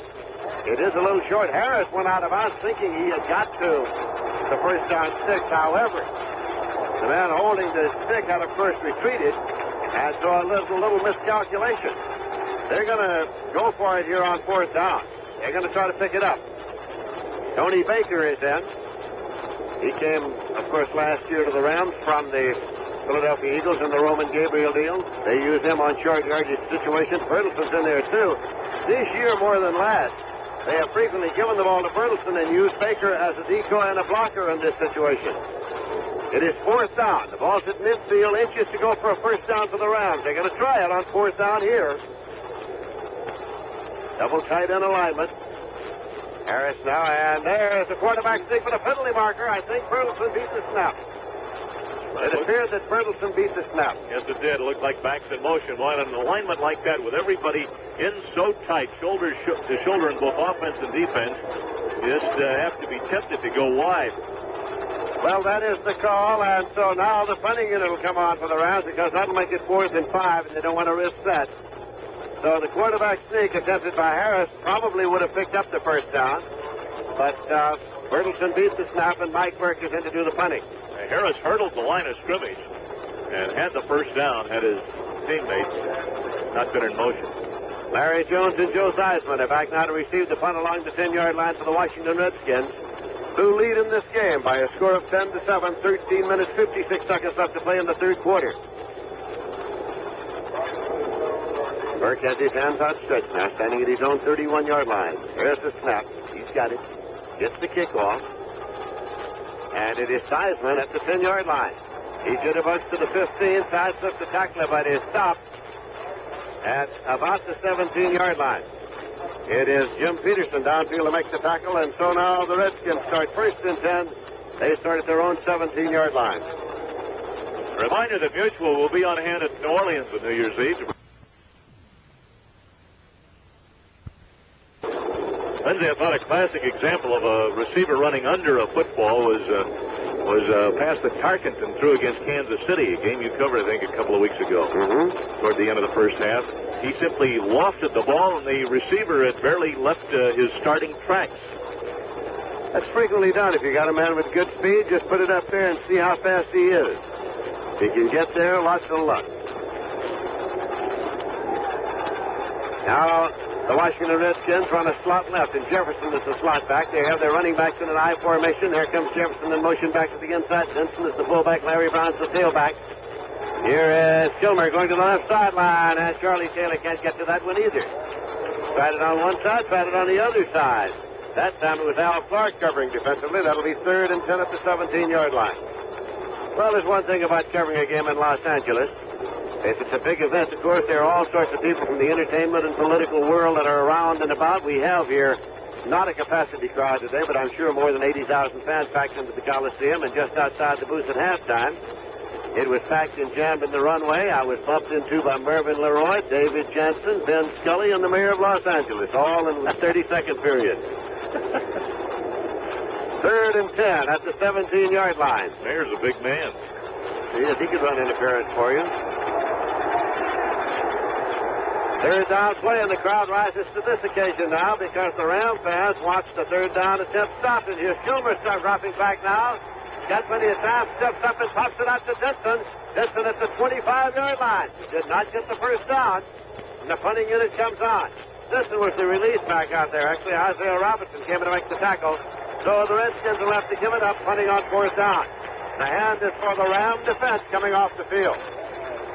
Talking with Charlie Winter this past week, the coach of the Jets, about Billy Kilmer, and he expressed admiration for an opposing ball player that you usually don't hear those kind of superlatives from an opposing coach. And he was making the point of how game Kilmer is, how much he gets done, despite the fact that he doesn't have superior ability.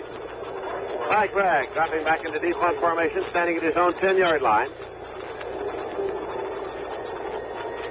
Bertelson, Bryant, and Scribner are back to receive the punt for the Los Angeles Rams as they drop back in a triangle. Bragg puts it up now.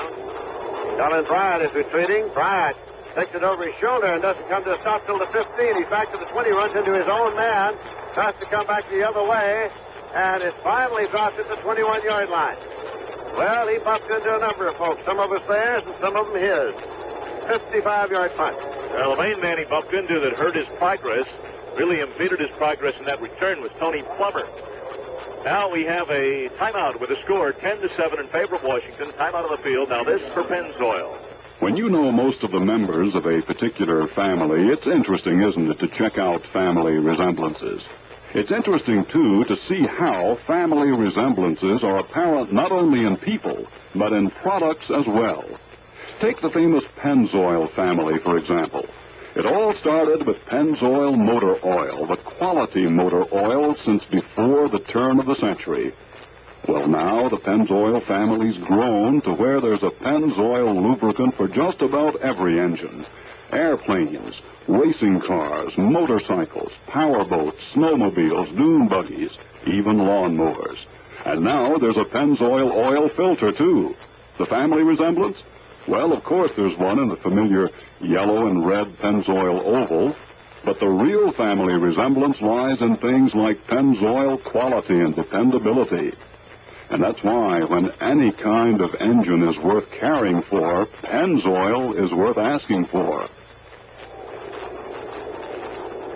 We have a 10-7 football game. No scoring as yet here in the third quarter. 12:26 to go. Rams with the ball now, and they're 21. First and 10, and James Harris brings the Rams up in a slot left. There goes the slot back, and that's Jack Snow in motion back to the inside. Harris faked the handoff, wants to throw, puts it up now, and it is completed up to the 25-yard line to Bertelson. Bertelson, the back, made the catch, and it's going to be marked up to 26. He was actually pushed back a couple of yards by Chris Hamburger. Hamburger right on Bertelson. He was right behind him as the pass was thrown and caught. Immediately made the tackle. Bertelson, the number 2 rusher on the Rams team, but he also does some receiving and has caught 19 passes now, 20 this year. Rich Saul is in there at center now in place of Ken Iman for the Los Angeles Rams. Harold Jackson to the right side. Lance Wenzel to the left side as wide receivers. Second down and 5 yards to go for the Rams, who trail by 3 points in the ball game. High count to Harris. Hands it off to Bertelson. Bertelson hits back up the middle, but gains only a yard as he got to the 27-yard line, where it'll be third down and 4 yards to go. Verlin Biggs in to make the tackle. Here comes Jack Snow back in with the next play. Expecting a run, the Redskins that time run a 6-man defensive line. Piled up Bertelson for little or no gain. Now we go to a third down 4. What will the Rams do now? Third and 4 as the Washington Redskins deploy their defense now. Wide receivers left and right, running backs to split for the Los Angeles Rams.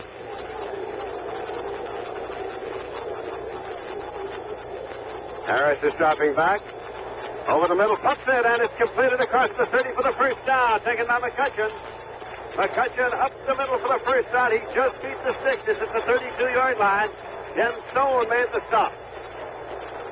Well, McCutcheon, in addition to being a 1,000-yard runner, is the Rams' leading pass receiver. He caught 39 during the year for well over 400 yards. McCutcheon was the only back in the National Football Conference to gain more than 1,000 yards this season. He broke his own record set last year when he gained 1,109 this year. Dick Bass and McCutcheon are the only backs in Ram history to have gained 1,000 yards in a season. First and 10 at the 32-yard line now for the Los Angeles Rams. They're in their own territory. Harris has the ball after taking the hand up, puts it up long, the ball to Jackson, and he can't get to it. It's incomplete. He stopped, actually, and got his hands on it, but could not control it at all. Greg Owens was shoulder to shoulder with him, and so it's simply an incompleted pass. Second and 10 at the 32. Watching Ken Houston, a safety man on that play, just before the snap of the ball, he came up nearly to the line of scrimmage, and then when the play developed into a long pass, he was back helping out on the coverage of the deep receiver. Now Rich Saul comes off the field, and Ken Iman is back in at center for the Los Angeles Rams. 10 minutes, 4 seconds on the clock. That's remaining to be played in the third quarter. The sun is shining brightly here in Los Angeles, California.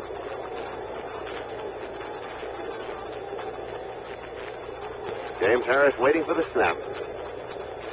Hands this one off to McCutcheon. He tries to jitterbug his way up there, but cut down at the 30-yard line for a loss of 2, where it's going to be third down and 12 for the Los Angeles Rams. Ron McDowell in to make the tackle as the Redskins digging in that defense and trying to hang on and protect the 3-point lead here in the third quarter.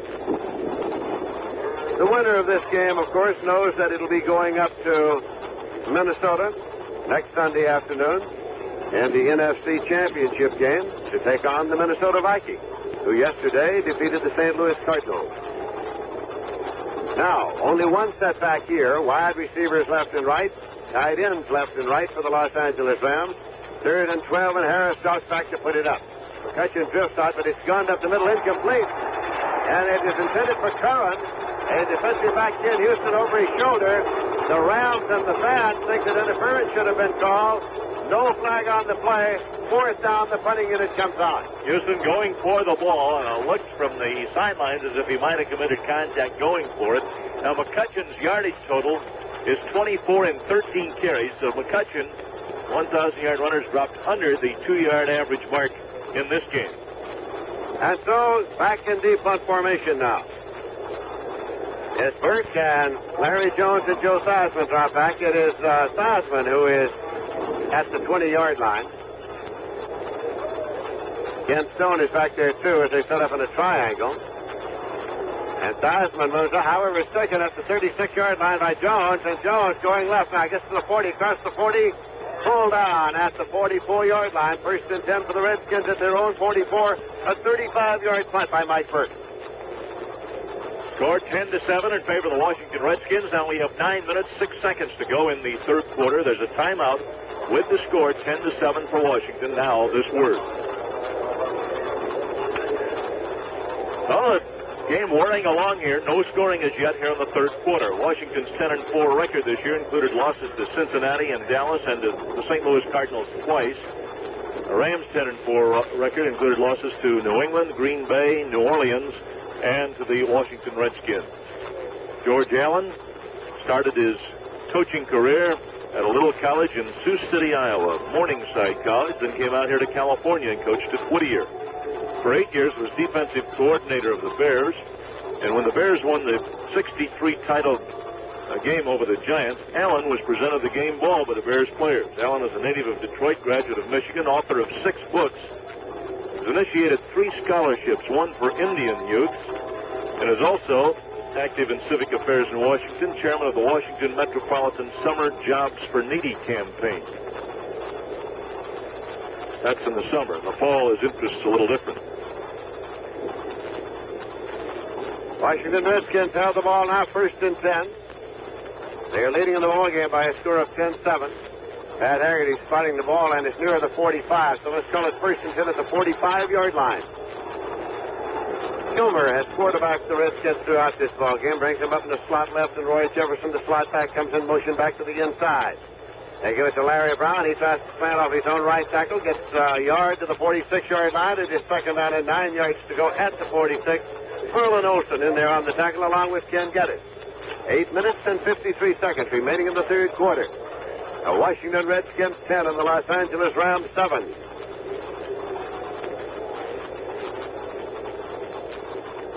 Redskins again come up to the line. Double wide receivers right. That makes Taylor a slot back actually out there. Set in the slot right. Move back a yard off the line of scrimmage. Jefferson outside him. Moses Denson, Larry Brown to set back. Gilmer fakes the handoff and now puts it up to Moses Denson out of the backfield of the 50. Denson goes to the 45-yard line before Charlie Stoops upsets him. Now what about the first down? They'll check for that very carefully here before spotting the ball. Going to be a little short, I think. Spotted just short of the 45-yard line. Third and about a foot short of the 45-yard line. Washington's ball in Los Angeles territory. Larry Brown's yardage total now 28 on 14 carries. So he's averaging right at 2 yards per carry. Denson and Brown are the setbacks now for Bill Kilmer. Waiting for the snap. Here is Brown, and he picks up the first down at the 44-yard line. Brown hitting in there and picking it up, first and 10. Redskins at the Los Angeles 44. That's power running, and Brown just stuck his nose right into the meat grinder right in the middle of a Rams defense, which had 8 men up in the line of scrimmage. Elmendorf and Reynolds made the tackle, and now Charlie Evans has come in, and Denson has gone out as fullback for the Washington Redskins. Charlie Evans would know about this field. He played his college football at the University of Southern California, and this Los Angeles Memorial Coliseum is, of course, the home field for Southern Cal, for UCLA, for the Los Angeles Rams. First and 10 for Washington. Jefferson in motion. Kilmer looking left and throwing, and it's Charlie Taylor, and he's out of bounds across the sideline marker. Incomplete. So simply an incompletion, although he took it over there. He was across the marker. Second and 10 at the 44. Interesting that we haven't seen Dwayne Thomas as yet today in the Washington lineup after a game last week against the Bears in which he went over the 100-yard mark at 102 yards rushing. That was the only 100-yard game by a Washington back this season. Billy Kilmer, the Washington quarterback, now 7 for 18 in passing for 99 yards. It is said about Billy Kilmer that he is a man who is devoid of form. He sometimes throws passes like a mallard duck, but he completes them and he gets all sorts of fine results. 2nd and 10. Jefferson in motion. Kilmer's hand off to Brown, a fumble. Scramble is on to stack up, and who got it? The Rams got it. The Rams got it at their own 44-yard line. Larry Brown fumbled the football. The Los Angeles Rams have recovered it at their own 44.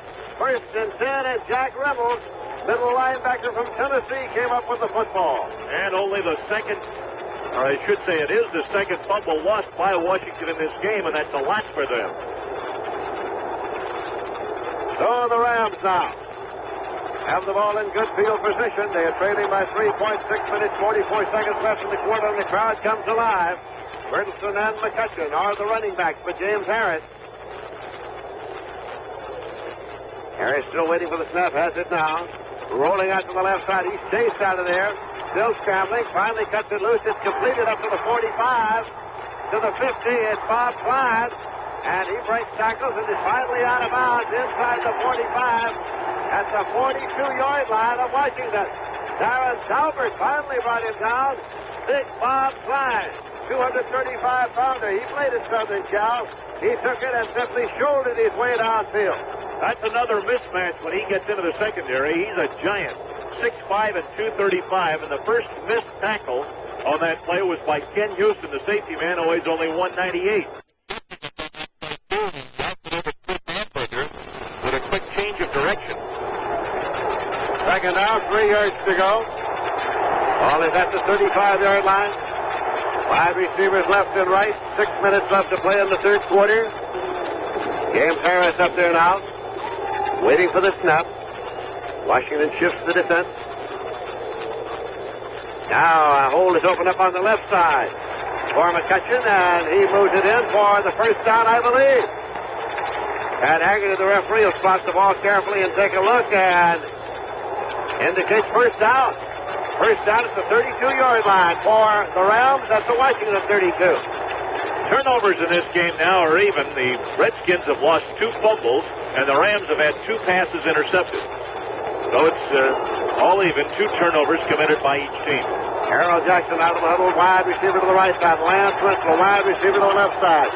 1st and 10 Rams at the Washington 32. James Harris, the quarterback, waits for the snap now. Takes the handoff, drops back to throw. Harris puts it up over the middle, and a diving catch by Bertelsen. Harris had looked long. He wanted to go long, and he had Wenzel down in the end zone, but he figured Wenzel was covered, so he gunned it short, and it was incomplete. We pause 10 seconds for station identification. This is Mutual, your news and sports radio network.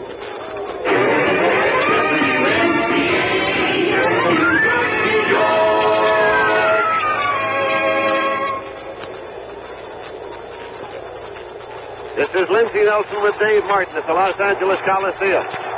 Redskins 10, the Rams 7. 2nd and 10 for the Rams at the Redskins 32 in the 3rd quarter. 5 receivers left and right.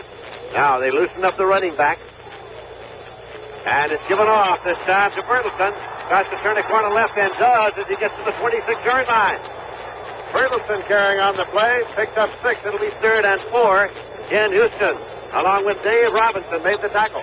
McCutcheon blocking for Bertelsen that time. Usually it's the other way around. The flow of the play went to the right. Misdirection play that time with one blocker. McCutcheon left back on the left side for Bertelsen. Coach Chuck Knox now sends Lance Wenzel in with the next play. Interestingly enough, neither of these head coaches, George Allen or Chuck Knox, ever played professional football. 3rd down at 4 yards to go at the 26. Harris waits for the snap. Rolling out to the right side. James Harris takes a look now, and he's going to run it to try to pick up the first down, and he's got it. He's got the first down out of bounds at the 20-yard line. James Harris rolled and jumped. Pat Fisher and Dave Robinson bounced him out over there. But the Rams keep their drive alive.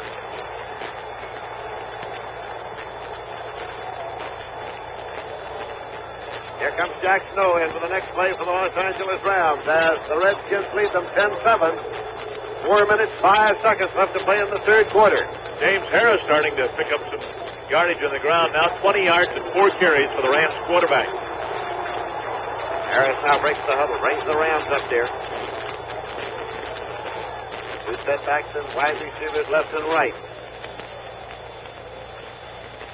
This is handed off to McCutcheon. Tries to cut back inside and does for 2-3 yards. He's there at about the 17. Got a second down and 7 at the 17. Rusty Tillman, the middle linebacker, made the tackle for the Washington Redskins. George Allen, of course, was the coach of these Los Angeles Rams for 5 years before he went to Washington. He was a controversial figure here in Los Angeles. He still is. There is no middle ground about George Allen when he comes back into town. There are many who are for him and many who are against him. Second and 7 at the 17-yard line.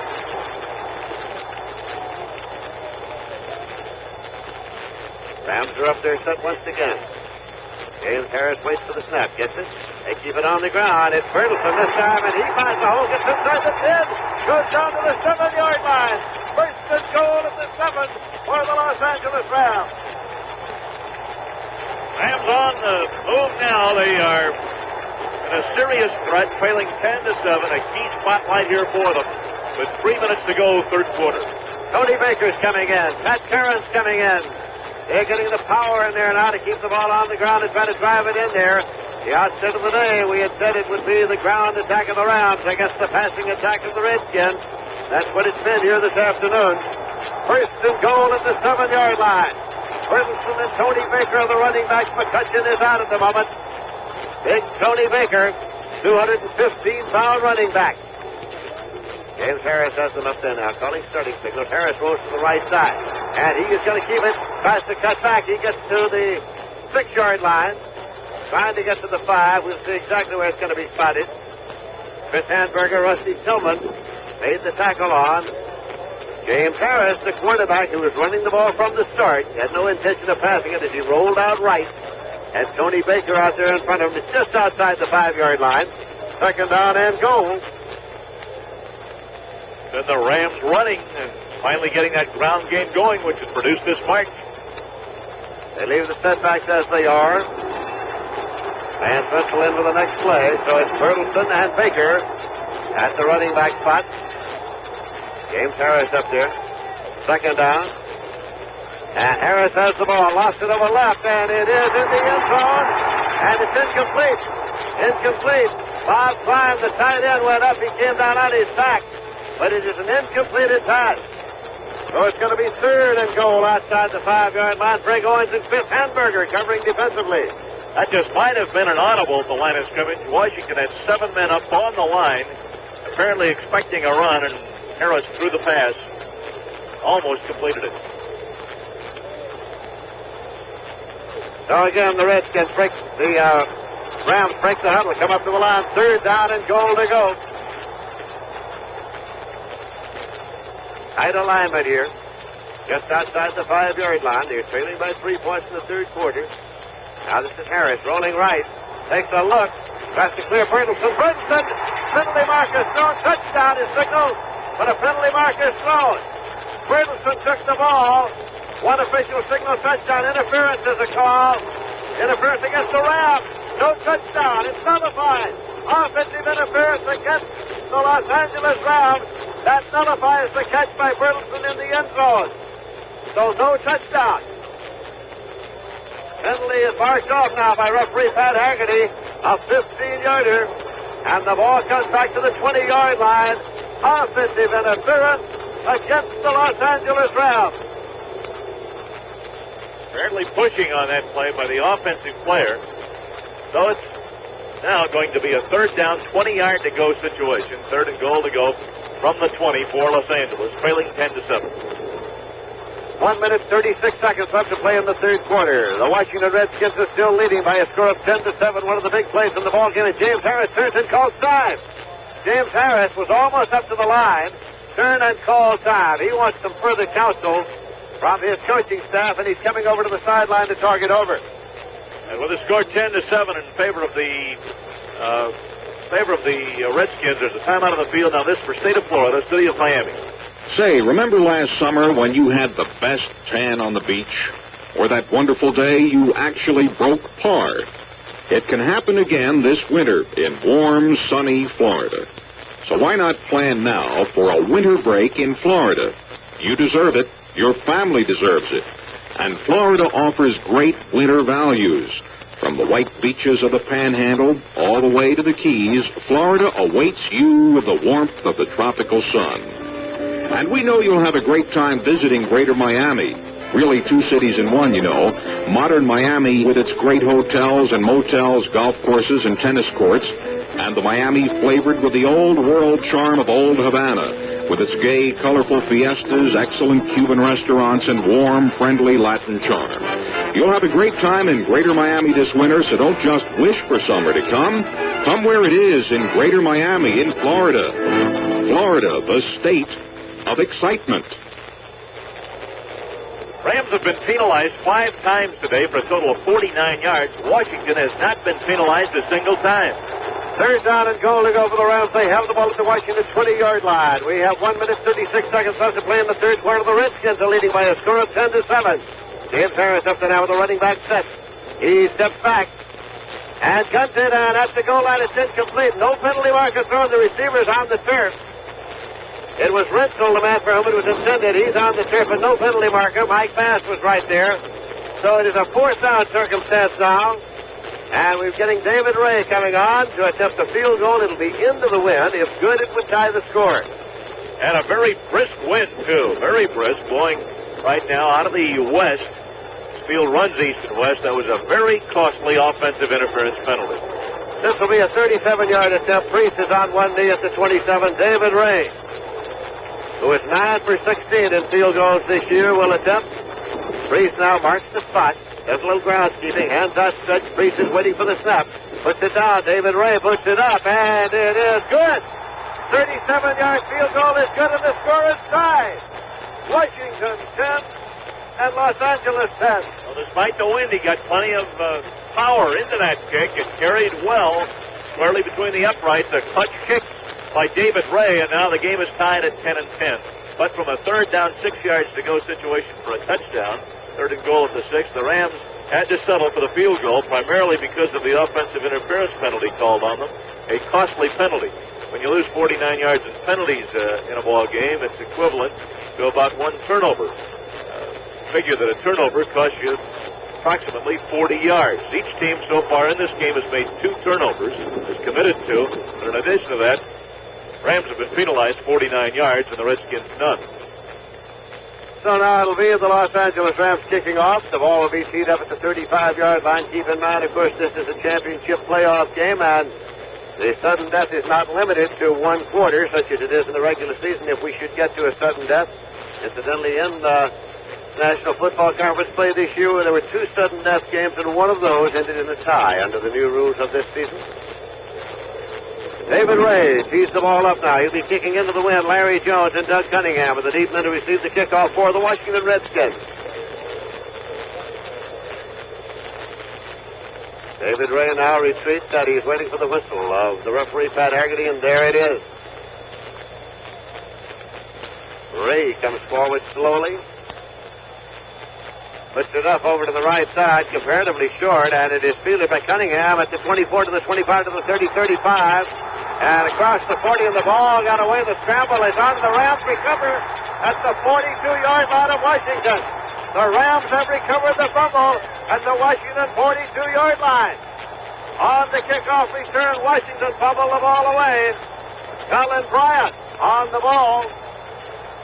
Third fumble lost by the Redskins. That's 1/3 as many as they lost all season in 14 games. Third fumble lost today, and now the door open for the Rams with 1:18 to go, third quarter. This crowd has really come alive now. 1st and 10 for the Los Angeles Rams at the 42-yard line of the Washington Redskins. Wide receivers to the left and right. Running backs are set. James Harris waiting for the snap now. Hands it off. They keep it on the ground. And it is Lawrence McCutcheon moving it in there for about 5 to the 37-yard line. Make it second down and 5 yards to go for the Los Angeles Rams. That extra point attempt a moment ago actually appeared to be a stronger kick than the kickoff, which was seemed to be held up by the wind. And the kick return man had to run up under the ball. Apparently never did have a real good touch of the ball. So Washington committed a third costly fumble. I think that's a very cogent observation because down at the horseshoe end of the Coliseum here, I don't think the wind got to the field goal attempt as much as it did on the kickoff attempt. It's second and 5 at the 37 now.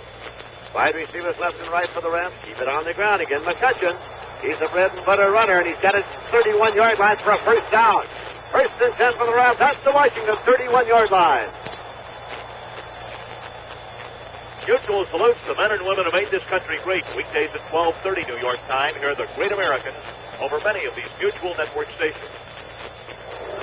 We have 15 seconds remaining to be played, and the third quarter of the clock is running, and so that will have been, I think, the last play of the quarter, as the Rams will not come out of their huddle. It's wound down to 6, 5, 4, 3, 2, 1, 0. That's the end of the third quarter with the score. Washington 10, Los Angeles 10. Now this for contact. Give your hand to your man. Give your heart to your love. Heart to your heart. Let's do contact. The sooner the better. 6, or 3, or 1. That's the question when you catch the common cold. Sneezing, drips, congestion. Then take 12-hour contact. You need 6 cold tablets, 2 every 4 hours, or 3 ounces of Cold's liquid, 1 every 4 hours, or just 1 contact for up to 12 hours continuous relief of those symptoms. The tiny time pills do it. Both the others contain things for aches and fever. The liquid, something for coughs, not found in contact. Your cold, your choice. Give your cold to contact. 6, or 3, or 1. Take contact. Only as directed. In case you missed it earlier on Mutual, the Pittsburgh Steelers beat Buffalo 32-14 today. It'll be Pittsburgh at Oakland for the AFC title next week. Here at Los Angeles, we have a third quarter tie score, 10-10. Now the third quarter cumulative figures show Los Angeles with 99 total yards rushing in this ball game to Washington's 40. In passing, Washington has the edge, 99 yards for Washington passing to 84 for the Rams. So the total yardage gives the Rams the edge, 183 to 139. Not particularly high totals for 3 quarters of play, which points up the fact that both teams have played good defensive football today. 10-10 tied up as we get ready to go into the fourth period. It'll be first and 10 for the Los Angeles Rams at the Washington 31-yard line as we start the final period with the score tied 10-10. And, of course, the Los Angeles Rams will try to play error-free football here to take a shot at a field goal with the wind at their back that would put them ahead in case the drive should stall and they can't go all the way in for the touchdown. The crowd is alive now. This is, of course, a Los Angeles crowd. Wide receivers left and back, and only McCutcheon is a setback in this alignment for James Harris. So they figure this time that they'll hand it off to McCutcheon slanting left, and the scramble is on there as he got just across the 30, but the Rams retain possession as he was shaken loose just for a moment. But the Rams keep the football, picking up 1 yard on the play, and so it's going to be second down and 9. Rusty Tillman and Berlin Biggs were in there to make the tackle. Of course, you get to a point in the football game, I don't think we've arrived at that yet, where you go into an Alabama defense and try to tackle the football on every play. Redskins would like to get it back, and if it's hanging loose, they will accept it, of course. Now there goes Lance Mitchell off to the left side. Coming out of the huddle, Harold Jackson over to the right side. Again, McCutcheon's the only setback for James Harris. Dropping back is Harris. Wants to put it up and does to the left side. It's incomplete. It was Russell right at the sideline, but he could not have made the catch and stayed in bounds. Redskins with the same type defense in each of the last 2 plays. 6 men up in the line of scrimmage, 1 backer. And then Fisher out at the side covering the wide receiver Jackson, and the other 3 men playing zone in the secondary. 3rd and 9 for the Rams, and they have the ball inside the 30-yard line of the Washington Redskins, just inside by about a foot. Break the huddle. Jackson to the right side. Jackson over to the left side. Lawrence McCutcheon, the lone set back. Score tied 10-10 in the fourth quarter. James Harris takes the snap now, drops straight back, looks right. Guns it now, and it is complete inside the 20 at the 17-yard line. It is taken by Pat Curran. Pat Curran took it, the big tight end and a double tight end alignment. 1st and 10 for the Rams at the 17-yard line of the Redskins. Owens and Fisher teamed up to make the tackle that time. The pass completed right in the seam of the defense. That time Washington drops back an extra man in the secondary. The linebacker was back to give them 4 men in the secondary, but the Rams completed it in the seam of the zone. Lance Russell out of the huddle to the left side. Harold Jackson to the right side. It's Bertelson back in there now, along with McCutcheon as a setback. Now the option play on the pitch, and it's taken by McCutcheon right. And he was hit just as he got to the 15-yard line. Pat Fisher, the cornerback over there, cut him down. An option play run by the quarterback, James Harris. Fisher, a small man, he did make the initial contact on the tackle, and Ron McDowell, 265, put the finishing touches on it. There were many years when observers used to say the option play will never be used in professional football because on the option play, of course, the quarterback is exposed. The idea is to tackle the quarterback whether he has the ball or not. And so the thought was that you do not expose your expensive quarterback to that kind of treatment. I've seen the option play used a great deal this year in professional football. 2nd and 15 at the 15-yard line. Harris starts back, swings it out to McCutcheon. Incomplete forward pass behind the line. Incomplete. 3rd and 15 for the Rams. That's the 15-yard line of the Washington Redskins. McCutcheon's yardage total now 53 and 20 carries. We have now 12:40 to go in the football game. Still tied 10 and 10, and the Rams knocking on the door at the 15-yard line. So a big 3rd down play in this ball game.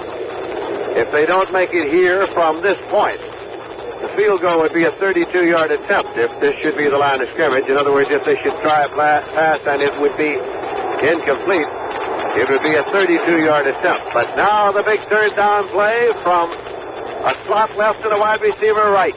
Only McCutcheon is set back, and McCutcheon's got the ball, finds a big hole inside the 10. He did not get the first down. He is at the 9-yard line. It'll be 4th down and about 2. Here comes the field goal unit, so it's up to David Ray. 12 minutes, 33 seconds left to play in the game. Score tied 10-10. The win will be at the back of David Ray. Robinson and Brundage made the last stop on McCutcheon. And so the ball is marked ready for play now. Steve Priest will be in the hole. Priest has got to set up at the 17. This is a 27-yard attempt. David Ray squarely in front of the upright. Priest now does the groundskeeping. Hands outstretched. He waits for the snap. He's got it, puts it down. Ray boosts it up, and it's good. 27-yard field goal is good by David Ray. It puts the Rams out in front by a score of 13-10. And Ray has been deadly from that range this year. He's now 7 out of 8 from that range. Timeout with the score, 13-10 in favor of Los Angeles. Now this word. So the Rams, capitalizing on a break now, have gone ahead. They recovered the fumble on the kickoff after they had scored on a field goal. They recovered a fumble and marched down to finally kick another field goal. David Ray has been a big factor, and that was a 37-yard field goal. That drive covered 56 yards after the fumble recovery and took 11 plays. So the score is 13-10 in favor of the Los Angeles Rams. Another seesaw battle today. We saw one yesterday, the Miami-Oakland game. Lead changed hands 3 times in the last just few minutes of the game. And the same thing happening here now, 13-10 in favor of the Rams after the Redskins led at halftime, 10-7. Rams getting set now to kick off. Official running toward the center of the field. We have now 11:55 yet to play in this football game in the fourth quarter. David Ray is teeing the ball up on the 35-yard line. Larry Jones is dropped back, so is Doug Cunningham to receive the kickoff for the Washington Redskins. The Rams have taken a lead of 13-10 here in the fourth quarter. As referee Pat Haggerty's whistling, here comes David Ray. End-over-end kick over to Larry Jones' side of the field. He moves up to the 8-yard line, to the 10, to the 15. Jones to the 20, veers right to the 23, comes back, and is pulled out back inside the 20. Well, he bounced when he got up there to about the 23 and was trying to skirt and go around. So he was pulled down back inside the 20, and that's where the ball will be spotted. First and 10 at the 19-yard line for the Washington Redskins. That's Curran downfield to make the tackle. So now the question is, can the Washington Redskins move the football here? Can they move it against the Ram defense? A chant of defense from the crowd here at the Los Angeles Memorial Coliseum. Jefferson going over to the right side, Charlie Taylor to the left side. And it is Jurgensen, I believe. Jurgensen is the quarterback. Sonny Jurgensen is the quarterback. He is dropping back to throw. Off to the left side, and Taylor has it. Taylor at the 40. And he is across the 45-yard line at the 46, first and 10. Sonny Jurgensen coming in. The National Football Conference's #1 passer. Now, the first half, Taylor caught 3 passes for 52 yards, but the Skins had not gone to him in the third quarter. So Jurgensen, on the first play, immediately looked for Taylor and immediately threw that ball to him. He had that in his mind right from the start. So now, there's Jefferson to the right side. Here comes Charlie Taylor over to the left side. Sonny Jurgensen steps back one step, looks right, looks left. The 40-year-old veteran now has the ball. He drops back. He's going to the right side now. Turn out to Jefferson, who makes a diving attempt, but incomplete at the 50-yard line. So it's going to be second down and 10 at the 46-yard line. Redskins with the ball in their own territory. And Sonny Jurgensen comes back, windmilling his arm to warm it up. His first 2 attempts, he's taken a little time to look for a receiver. He has had his receiver in mind apparently at the snap of the ball, and hasn't dropped back hardly at all, more than 1 or 2 steps before he's let fly with it. His percentage is 64 this year. He's thrown 11 touchdown passes, has had only 5 intercepted. Jurgensen up there now, takes a look right, takes a look left to see that everybody has said he's got his running back set widely, but does not expect to use them. And now a penalty marker at the line of scrimmage. Jurgensen now, jitterbugs, throws it, and it is completed up near the 50-yard line, taken over there by Larry Brown. The veteran, of course, did not stop when the flag was thrown, aware of the fact that should the penalty be against the Rams, he might complete a pass and take the gain instead of the penalty. So now we'll get a signal from the referee about the penalty. It's the offsetting penalties, illegal motion against the Washington Redskins and offside against the Rams. They are offsetting. We play the down over. Second and 10 from the 46. Mutual's Forrest Boyd travels the world covering the president for Mutual News. Keep your ear on Mutual, where the news is no sooner done than said. Taylor, that wide receiver for the Redskins, now has 79 yards and 4 pass receptions. The leading pass receiver in the ballgame. 10:52 the time to go now. 13-10 in favor of Los Angeles. Jurgensen directing the attack of the Redskins now, trying to get something going. Ball on the 46 of Washington. Frank Grant is in there now. Larry Brown is out, and that means they'll have only one setback in this alignment as they'll go to the air. And Jurgensen is calling the starting signals just now. He is dropping back to throw. Jurgensen going to Grant, and it is to the right side, incomplete. He turned out down there on the 30-yard line. Elmendorf and Clark recovering defensively. Third and 10 now at the 46. A penalty marker and illegal procedure is indicated against the Washington Redskins. On a second and 10 situation, the Rams defense that time was a 5-1, and then with an umbrella 5-man secondary. Merlin Olsen indicates that they will decline the penalty. The penalty is declined because they want the down to count. So Merlin Olsen, the defensive captain, exercised the option for the Los Angeles Rams. That'll make it third and 10. It is the Redskins' ball at their own 46. The Rams are leading by a score of 13-10. 10 minutes, 47 seconds left to play in the game. Coach George Allen electing to go to the man with the golden arm, Sonny Jurgensen. And Jurgensen is calling a timeout. He wants to go over and talk to his coach, George Allen, and Jurgensen is walking like a 40-year-old man over to the sideline. And so time is out. With the score 13-10 in favor of the Rams. There's a time. Early, of course, in this half, Los Angeles had called a timeout, and so each team has 2 allotted times out remaining in this ball game. 3rd and 10. Redskins ball at their own 46, break the huddle. Jefferson to the right side. 2 receivers come to the left side. There's only one setback, and that's Charlie Evans. So a big play that was decided on by the board of strategy of the Redskins and George Allen. And here is Jurgensen slanting right. Sets up, hit just as he throws, intercepted. It's taken by Isaiah Robertson across the 50 in the Redskin territory at the 45. Robinson to the 40, 35, 30. Isaiah Robertson to the 20, and he may go all the way. He may go all the way. He is in for a touchdown. Isaiah Robinson in for the touchdown. Well, when you have an offensive team on the field as the Redskins did, and you always do when you have a pass intercepted, you don't have your best tacklers on the field.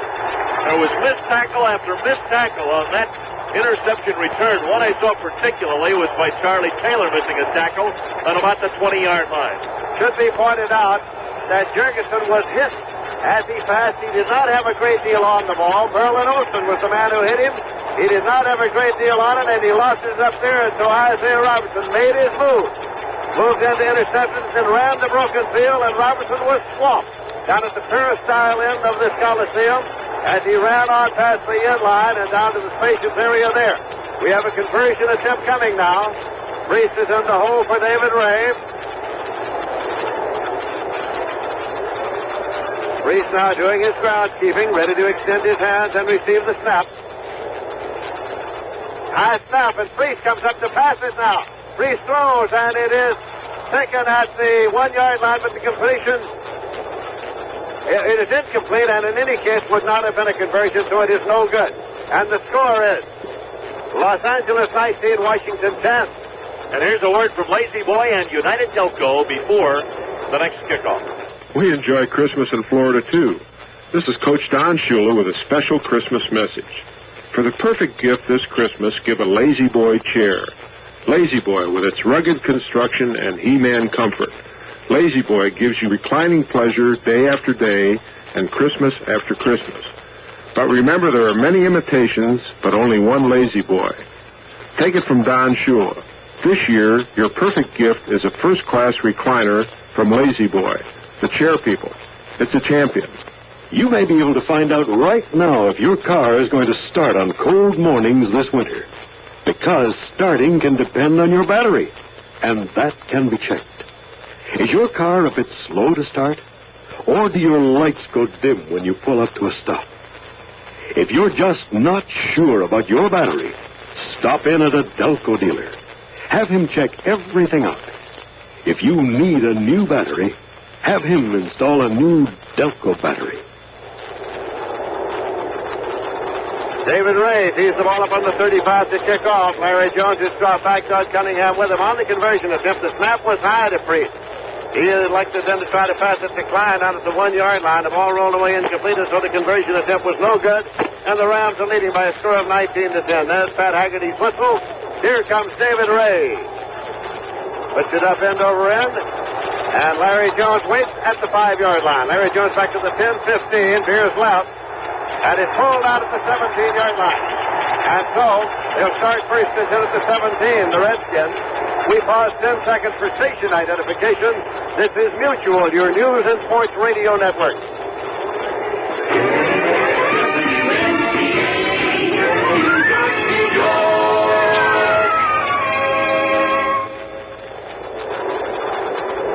With Lindsey Nelson, this is Dave Martin in Los Angeles. Robertson's interception covered 59 yards for the touchdown, and only his 3rd interception all season long, his first for a TD. So the Redskins now have Sonny Jurgensen at quarterback. Blitz the running back. 9 minutes, 50 seconds left to play in the game. Larry Brown slips in and moves up short of the 20-yard line. Gain of about 2 yards on the play, make it 2nd and 8. Merlin Olsen, Larry Brooks in to make the tackle. A salute to some of the great stations along the Monday night and NFL Mutual Network lines, including WMCA in New York, also WOWE in Chattanooga, WAAB in Worcester, Massachusetts, also KKUL in Tulsa, WCUZ in Grand Rapids, Michigan. Second down and 8 yards to go. Jurgensen looks right and left, waiting to get the snap. Sonny Jurgensen dropping back now, and he is going to be sacked. He is sacked by Merlin Olsen, who got to him. Merlin Olsen, the veteran tackle, got to Sonny Jurgensen at the 12-yard line. It's going to be 3rd and 15. So the pass protection broke down that time as Jurgensen was taking the look. And still, Charlie Taylor has not returned to the huddle. He is still coming across the line of scrimmage just now. And Olsen is coming off the field, and he's getting a hand. As well-conditioned as these players are, it would figure perhaps that pass protection might be a little weaker here late in the fourth quarter, especially with an older football team such as the Redskins. And now the Rams go into a prevent, 3rd and 15. The only 3 down linemen rushing here. Jurgensen waiting for the snap. Retreats, swings it out in the right flat. It's Evans out there across the 10 to the 15. He's down to the 16-yard line. Gain of 4. It's 4th and 11. Dave Elmendorf made the stop, and the punting unit comes on now for the Washington Redskins. The hand is for the Ram defense. They're getting a standing ovation around the Coliseum. Rams defense ranks, as we said, second in the NFC, first in rushing defense. They're 7th in passing rush, 7th in pass defense, and they're, as we said, first overall. Mike Bragg back to do the punting, standing on his own 1-yard line. Cullen Bryant and Jim Bertelson are deep to receive the punt for the Los Angeles Rams. Bragg gets the snap now, puts it up into the wind, and it's held up. It won't get to midfield. It is hitting on the 42 and bounding toward the sideline. Out of bounds at the Redskins 42. 1st and 10 for the Rams in Redskin territory. Now you can see the wind hold that ball up and actually drive the ball back while the ball was still way up in the air. So that's another factor now that the Redskins have to contend with here in the fourth quarter. They have the disadvantage of the wind being in their face. There's a timeout now with the score 19-10 in favor of Los Angeles. Now this word. Paid attendance has just been announced today, 80,118. That's some 7,000 less than saw the Monday night game here a couple of weeks ago, which was not nearly as important as this game because the Rams had already clinched the title, but the teams were exactly the same, the Rams and the Redskins. 80,118. The paid attendance here at the Los Angeles Coliseum on a beautiful day today. The time remaining is 7 minutes, 45 seconds. It only proves you can get more Los Angelinos to go out at night than you can in the daytime, that's all. I guess so. Other stations along the Mutual Network line we'd like to salute today include WTRX in Flint, Michigan. Also KKUL in Tulsa, WSOC in Charlotte, North Carolina, WJAX in Jacksonville, Florida, WAKR in Akron, and WCRB in Boston, Massachusetts.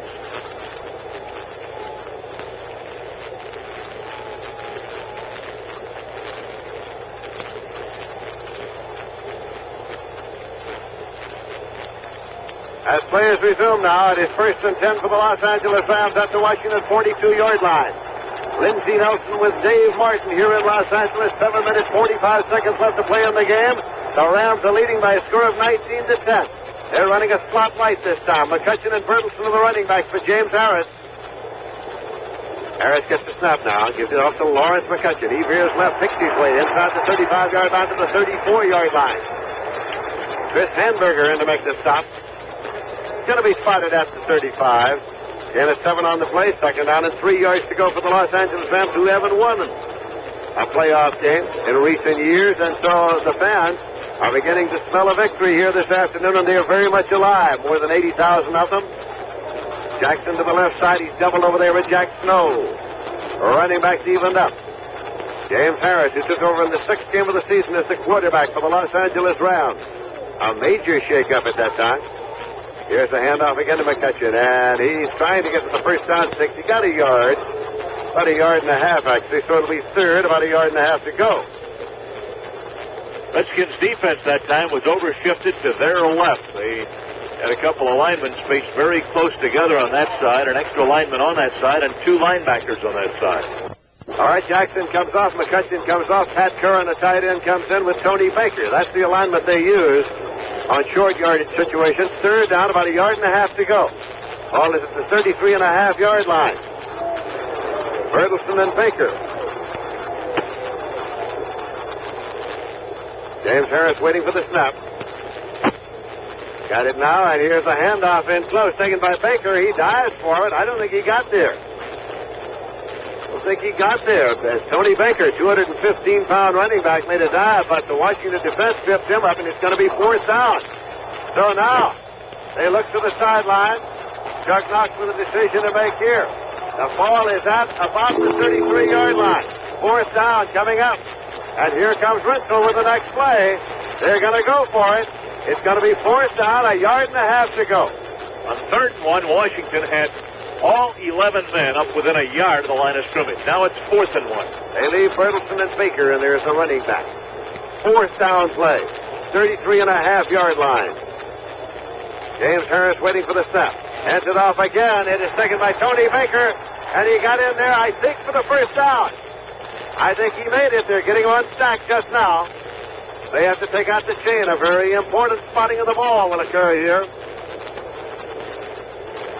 Redskins' defense that time was just a mite looser than it was on the previous play. They had one of their 11 men about 3 yards behind the line of scrimmage. If they did not make it, of course, the ball goes over to the Redskins at the 31.5. So now the chain is being extended. If any part of the ball is in advance of the stick, it's a 1st down. And it is 1st and 10 for the Los Angeles Rams. Just outside the 31-yard line. 5 minutes, 32 seconds left to play in the game. The Los Angeles Rams 19, the Washington Redskins 10. The winner of this game goes into the NFC Championship game against the Minnesota Vikings at Minnesota next Sunday afternoon. They're in a slot right now, the Los Angeles Rams. James Harris calling starting signals to McCutcheon. It's the handoff, and he stumbles across the 30 to the 29-yard line. He's striking out about 8 yards to go for the Los Angeles Rams. McCutcheon now has, in 24 carries, a total of 71 yards, so he's up right at that 3-yard average mark. Still not a high average at all, but at the start of the second half, it was only 2. Merlin Biggs came in to make the last tackle. Curran is coming to the ball game now for the Los Angeles Rams.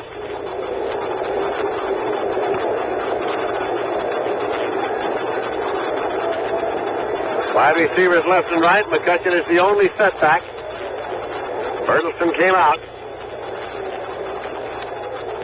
They've used this alignment in passing situations here today, and they're in one. And instead, as they did the last previous time, they fake it and hand it off to McCutcheon. And the Washington Redskins read it perfectly and stack him up at the 30-yard line for a loss of 1 yard, making it 3rd down and 9 yards to go. Brundage and Biggs read it perfectly. Polished off McCutcheon before he could get to the line of scrimmage. Here comes Jack Snow in with a nice play now from Coach Chuck Knox. Clock is running. 4 minutes, 5 seconds left to play in the game. Wide weekend of sports keeps you up to the minute 27 times every Saturday and Sunday over many of these Mutual Network stations. Keep tuned to Mutual for Dale Conquest and Wide Weekend of Sports. Snow to the left side, Jackson right side, McCutcheon the lone setback. 3rd down and 9 yards to go for the Rams in Washington territory at the 30-yard line. Here's a pitch to McCutcheon, sweeping left. Tries to cut back, but can't. He's at the 29, knocked down there, so it's going to be 4th down and 8 at the 29-yard line. Chris Hamburger and Bill Brundage in to make the stop. Clock winding down now. 3:37 is the time remaining. Los Angeles with a 19-10 lead, and with the football. David Ray coming on. He's the placement man, and keep in mind now, under this year's rules, if the field goal is missed, it would be spotted out there at the 30-yard line, not the 20, but the line of scrimmage. As it was spotted, it was nearer the 30 than the 29. So on 4th down, David Ray has come in. Priest is in the hole for him at the 37. It'll be a 47-yard attempt, but he has the wind at his back. David Ray attempting a 47er with about 3.5 minutes left to play in the game. Reese hands out stretch, waits for the snap, gets it. Ray boots it up. Will it carry? No, it's short. It is going across the end line. No good. It'll be spotted at the 30-yard line. First and 10 for the Washington Redskins. Ray was only 1 out of 4 from that range. His effective range is up to 30 yards out, where he's now 7 out of 8. He's kicked 2 important field goals today for the Los Angeles Rams, and it's 19-10 now as Washington gets another chance on offense. They trail by 9 points with only 3:32 to go. First down 10 on the 30-yard line. Sonny Jurgensen will run the attack, the veteran quarterback for the Washington Redskins. Last summer in August around Washington, they were saying that perhaps he was all through. I did an exhibition game there in August, and they were saying perhaps that would be his last appearance. Well, it wasn't his last appearance. He came on to have one of his finest seasons and statistically led the passers in the National Football Conference this year. Larry Brown and Charlie Evans are the running backs in that alignment for the Washington Redskins. Starting first and 10 at their own 30-yard line, 3 minutes, 32 seconds left to play. And the Rams are leading 19-10. Our Lazy Boy winners are in. The outstanding offensive players selected by our committee of 3 of the nation's top sports writers, James Harris of the Rams, and the outstanding defensive player, Isaiah Robertson of the Rams.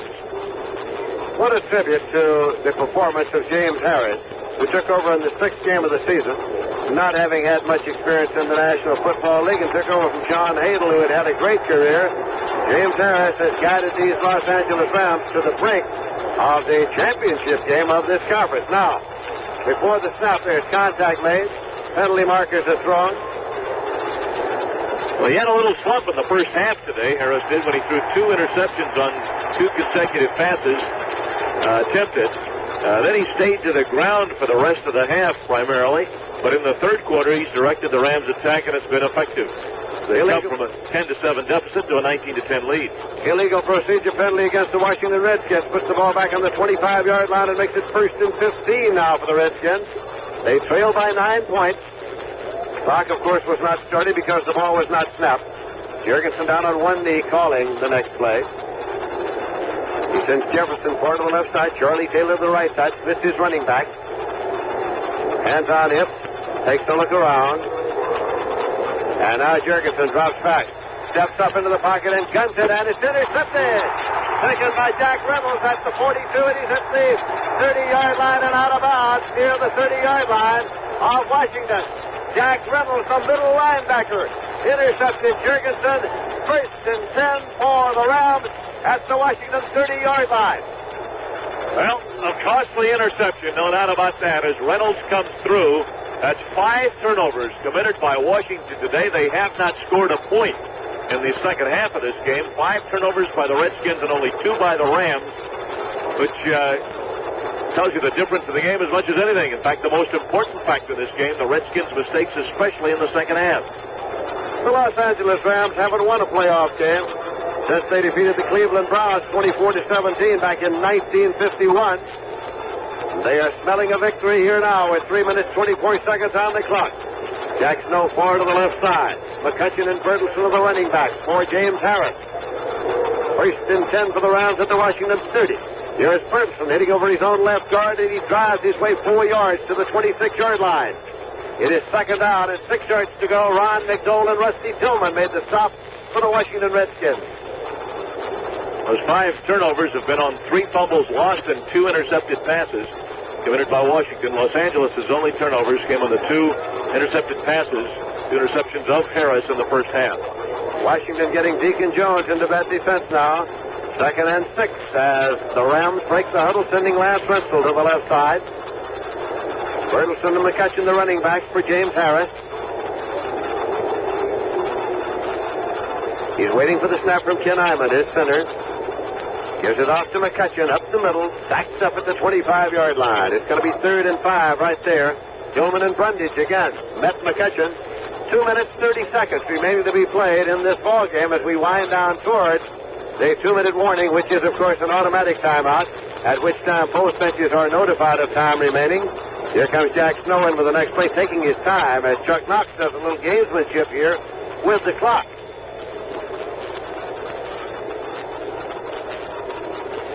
Referee is moving up toward the ball now as the clock winds down to 2:07, 2:06, 2:05, 2:04. They won't come out.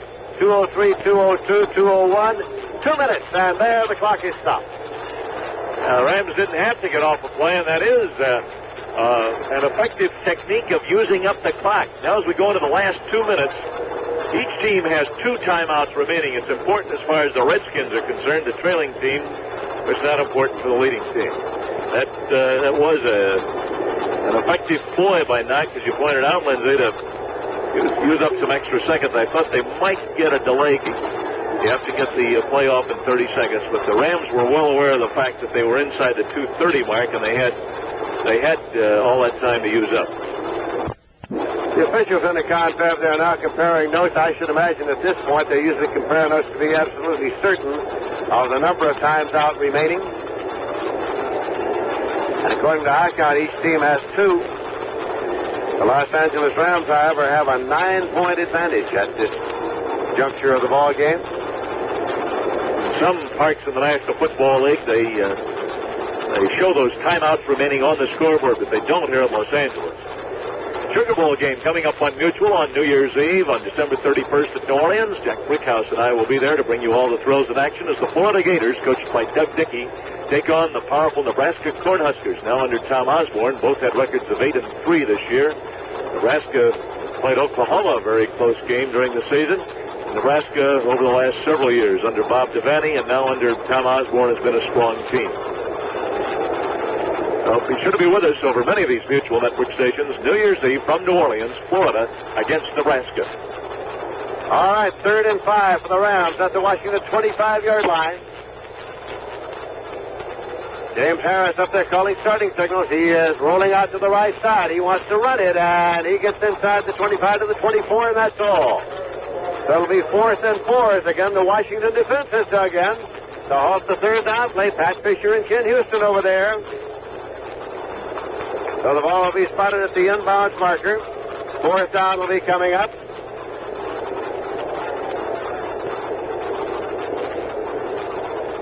.147 now the clock shows here, with the Rams leading 19-10. They can protect 9 points through 1:47. They'll be in Minnesota next week, where it was 19 degrees yesterday as Minnesota beat St. Louis 30-14. A few weeks ago, Minnesota played here in Los Angeles. Minnesota lost that game 23-20 when Los Angeles came back with a great rally in the second half. It was in that game that Harris completed 10 straight passes. It was thought by both the Minnesota pro team and particularly the Notre Dame college team that coming out here in the warm weather hurt them in the second half of the game played here in Los Angeles. Next week, the Rams will have to play in the cold weather at Minnesota if they can protect this lead right now. David Ray is in to attempt a field goal now, and Bill Curry, who's in the center of the ball, walked up and examined the ball. Priest is down on one knee at the 30-yard line. So this will be a 40-yard attempt by Ray with the wind at his back. Curry will snap the ball to Priest, who has his hands outstretched, his foot down, and Ray puts it, and the 40-yarder is wide to the right side. No good, and it's going to be put in play at the line of scrimmage, which is the 23-yard line, 1st and 10 for Washington. That time Ray had the wind with him. That range apparently is just a little bit too long for him. And now the Redskins get the ball in their own 23, 1st down 10 with 1:43 to go. Sonny Jurgensen is still the quarterback, as Kilmer quarterbacks this team for most of the ball game.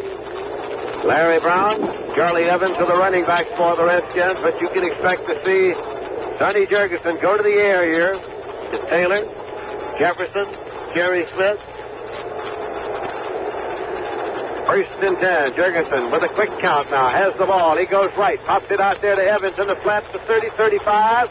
Charlie Evans gets it up there to the 40-yard line. Now, do they let the clock run? Do they stop it? Yes. Jack Reynolds made the stop. Middle linebacker. It's the 1st down, and the Redskins are up ready to go just as soon as the Rams are back across the line of scrimmage. 1st and 10 for the Redskins at their own 40-yard line. Jurgensen waiting for the snap once again. No huddle on the play. He's back now, swings this out in the right side. Evans will head for the sideline now. He is popped out of bounds to stop the clock as he got across the 45 to the 46-yard line, but that stopped it. Youngblood. It was Jim Youngblood who bounced him out over there. In a 6, it's going to be 2nd and 4, but the clock stops with 1:14 left to play, and the Rams are leading the Redskins 19-10. You're listening to Mutual, the world's #1 radio sports network, bringing you Notre Dame, NFL Monday night, the NFL playoffs, and the Sugar Bowl over most of these same stations. Los Angeles now pretty much in a prevent defense. They have a 9-point lead. They can afford to give up a touchdown here. Still rush only 3. Big Merlin Olsen has come off the field as they go into that prevent, and dropping back is Jurgensen. Ups it again out into the flat to Evans. That's the one they give you in that defense. And Evans was trying to struggle upfield, but could not get in advance of the 6. Did not appear to. And Geddes and Reynolds made the stop at the 48-yard line. It's 3rd down and a yard to go, and the Redskins again are ready to go. No huddle on the play. They have the ball at their own 48, and now swung out into the right side. Incomplete to Evans. Incomplete as some pressure was put on Jurgensen. That time he had to unload it as Larry Brooks was in there. So now it's going to be 4th down and a yard to go for the Redskins. Jurgensen takes very little time in getting rid of that ball. He takes maybe 1 or 2 steps back, and particularly on those tight passes, and let's fly with the ball. Outstanding offensive player today was James Harris, and the outstanding defensive player, Isaiah Robertson, is named by our committee of 3 of the nation's top sports writers. The Lazy Boy Chair Company will present each of those players a Lazy Boy reclining chair. 4th down and a yard to go for the Redskins. 49 seconds left to play in the game. They keep it on the ground to try to pick up the first down. Larry Brown gets it. He struggles to the 47-yard line of the Los Angeles Rams. 1st and 10 for the Washington Redskins. Jack Reynolds made the stop for the Rams. Clock is running. It's down to 35 seconds now. The ball is taken to the inbounds marker and spotted. It is nearer the 46-yard line.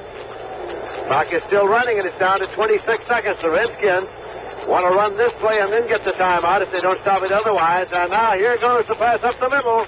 It is completed to Jerry Smith at the 26-yard line, the tight end.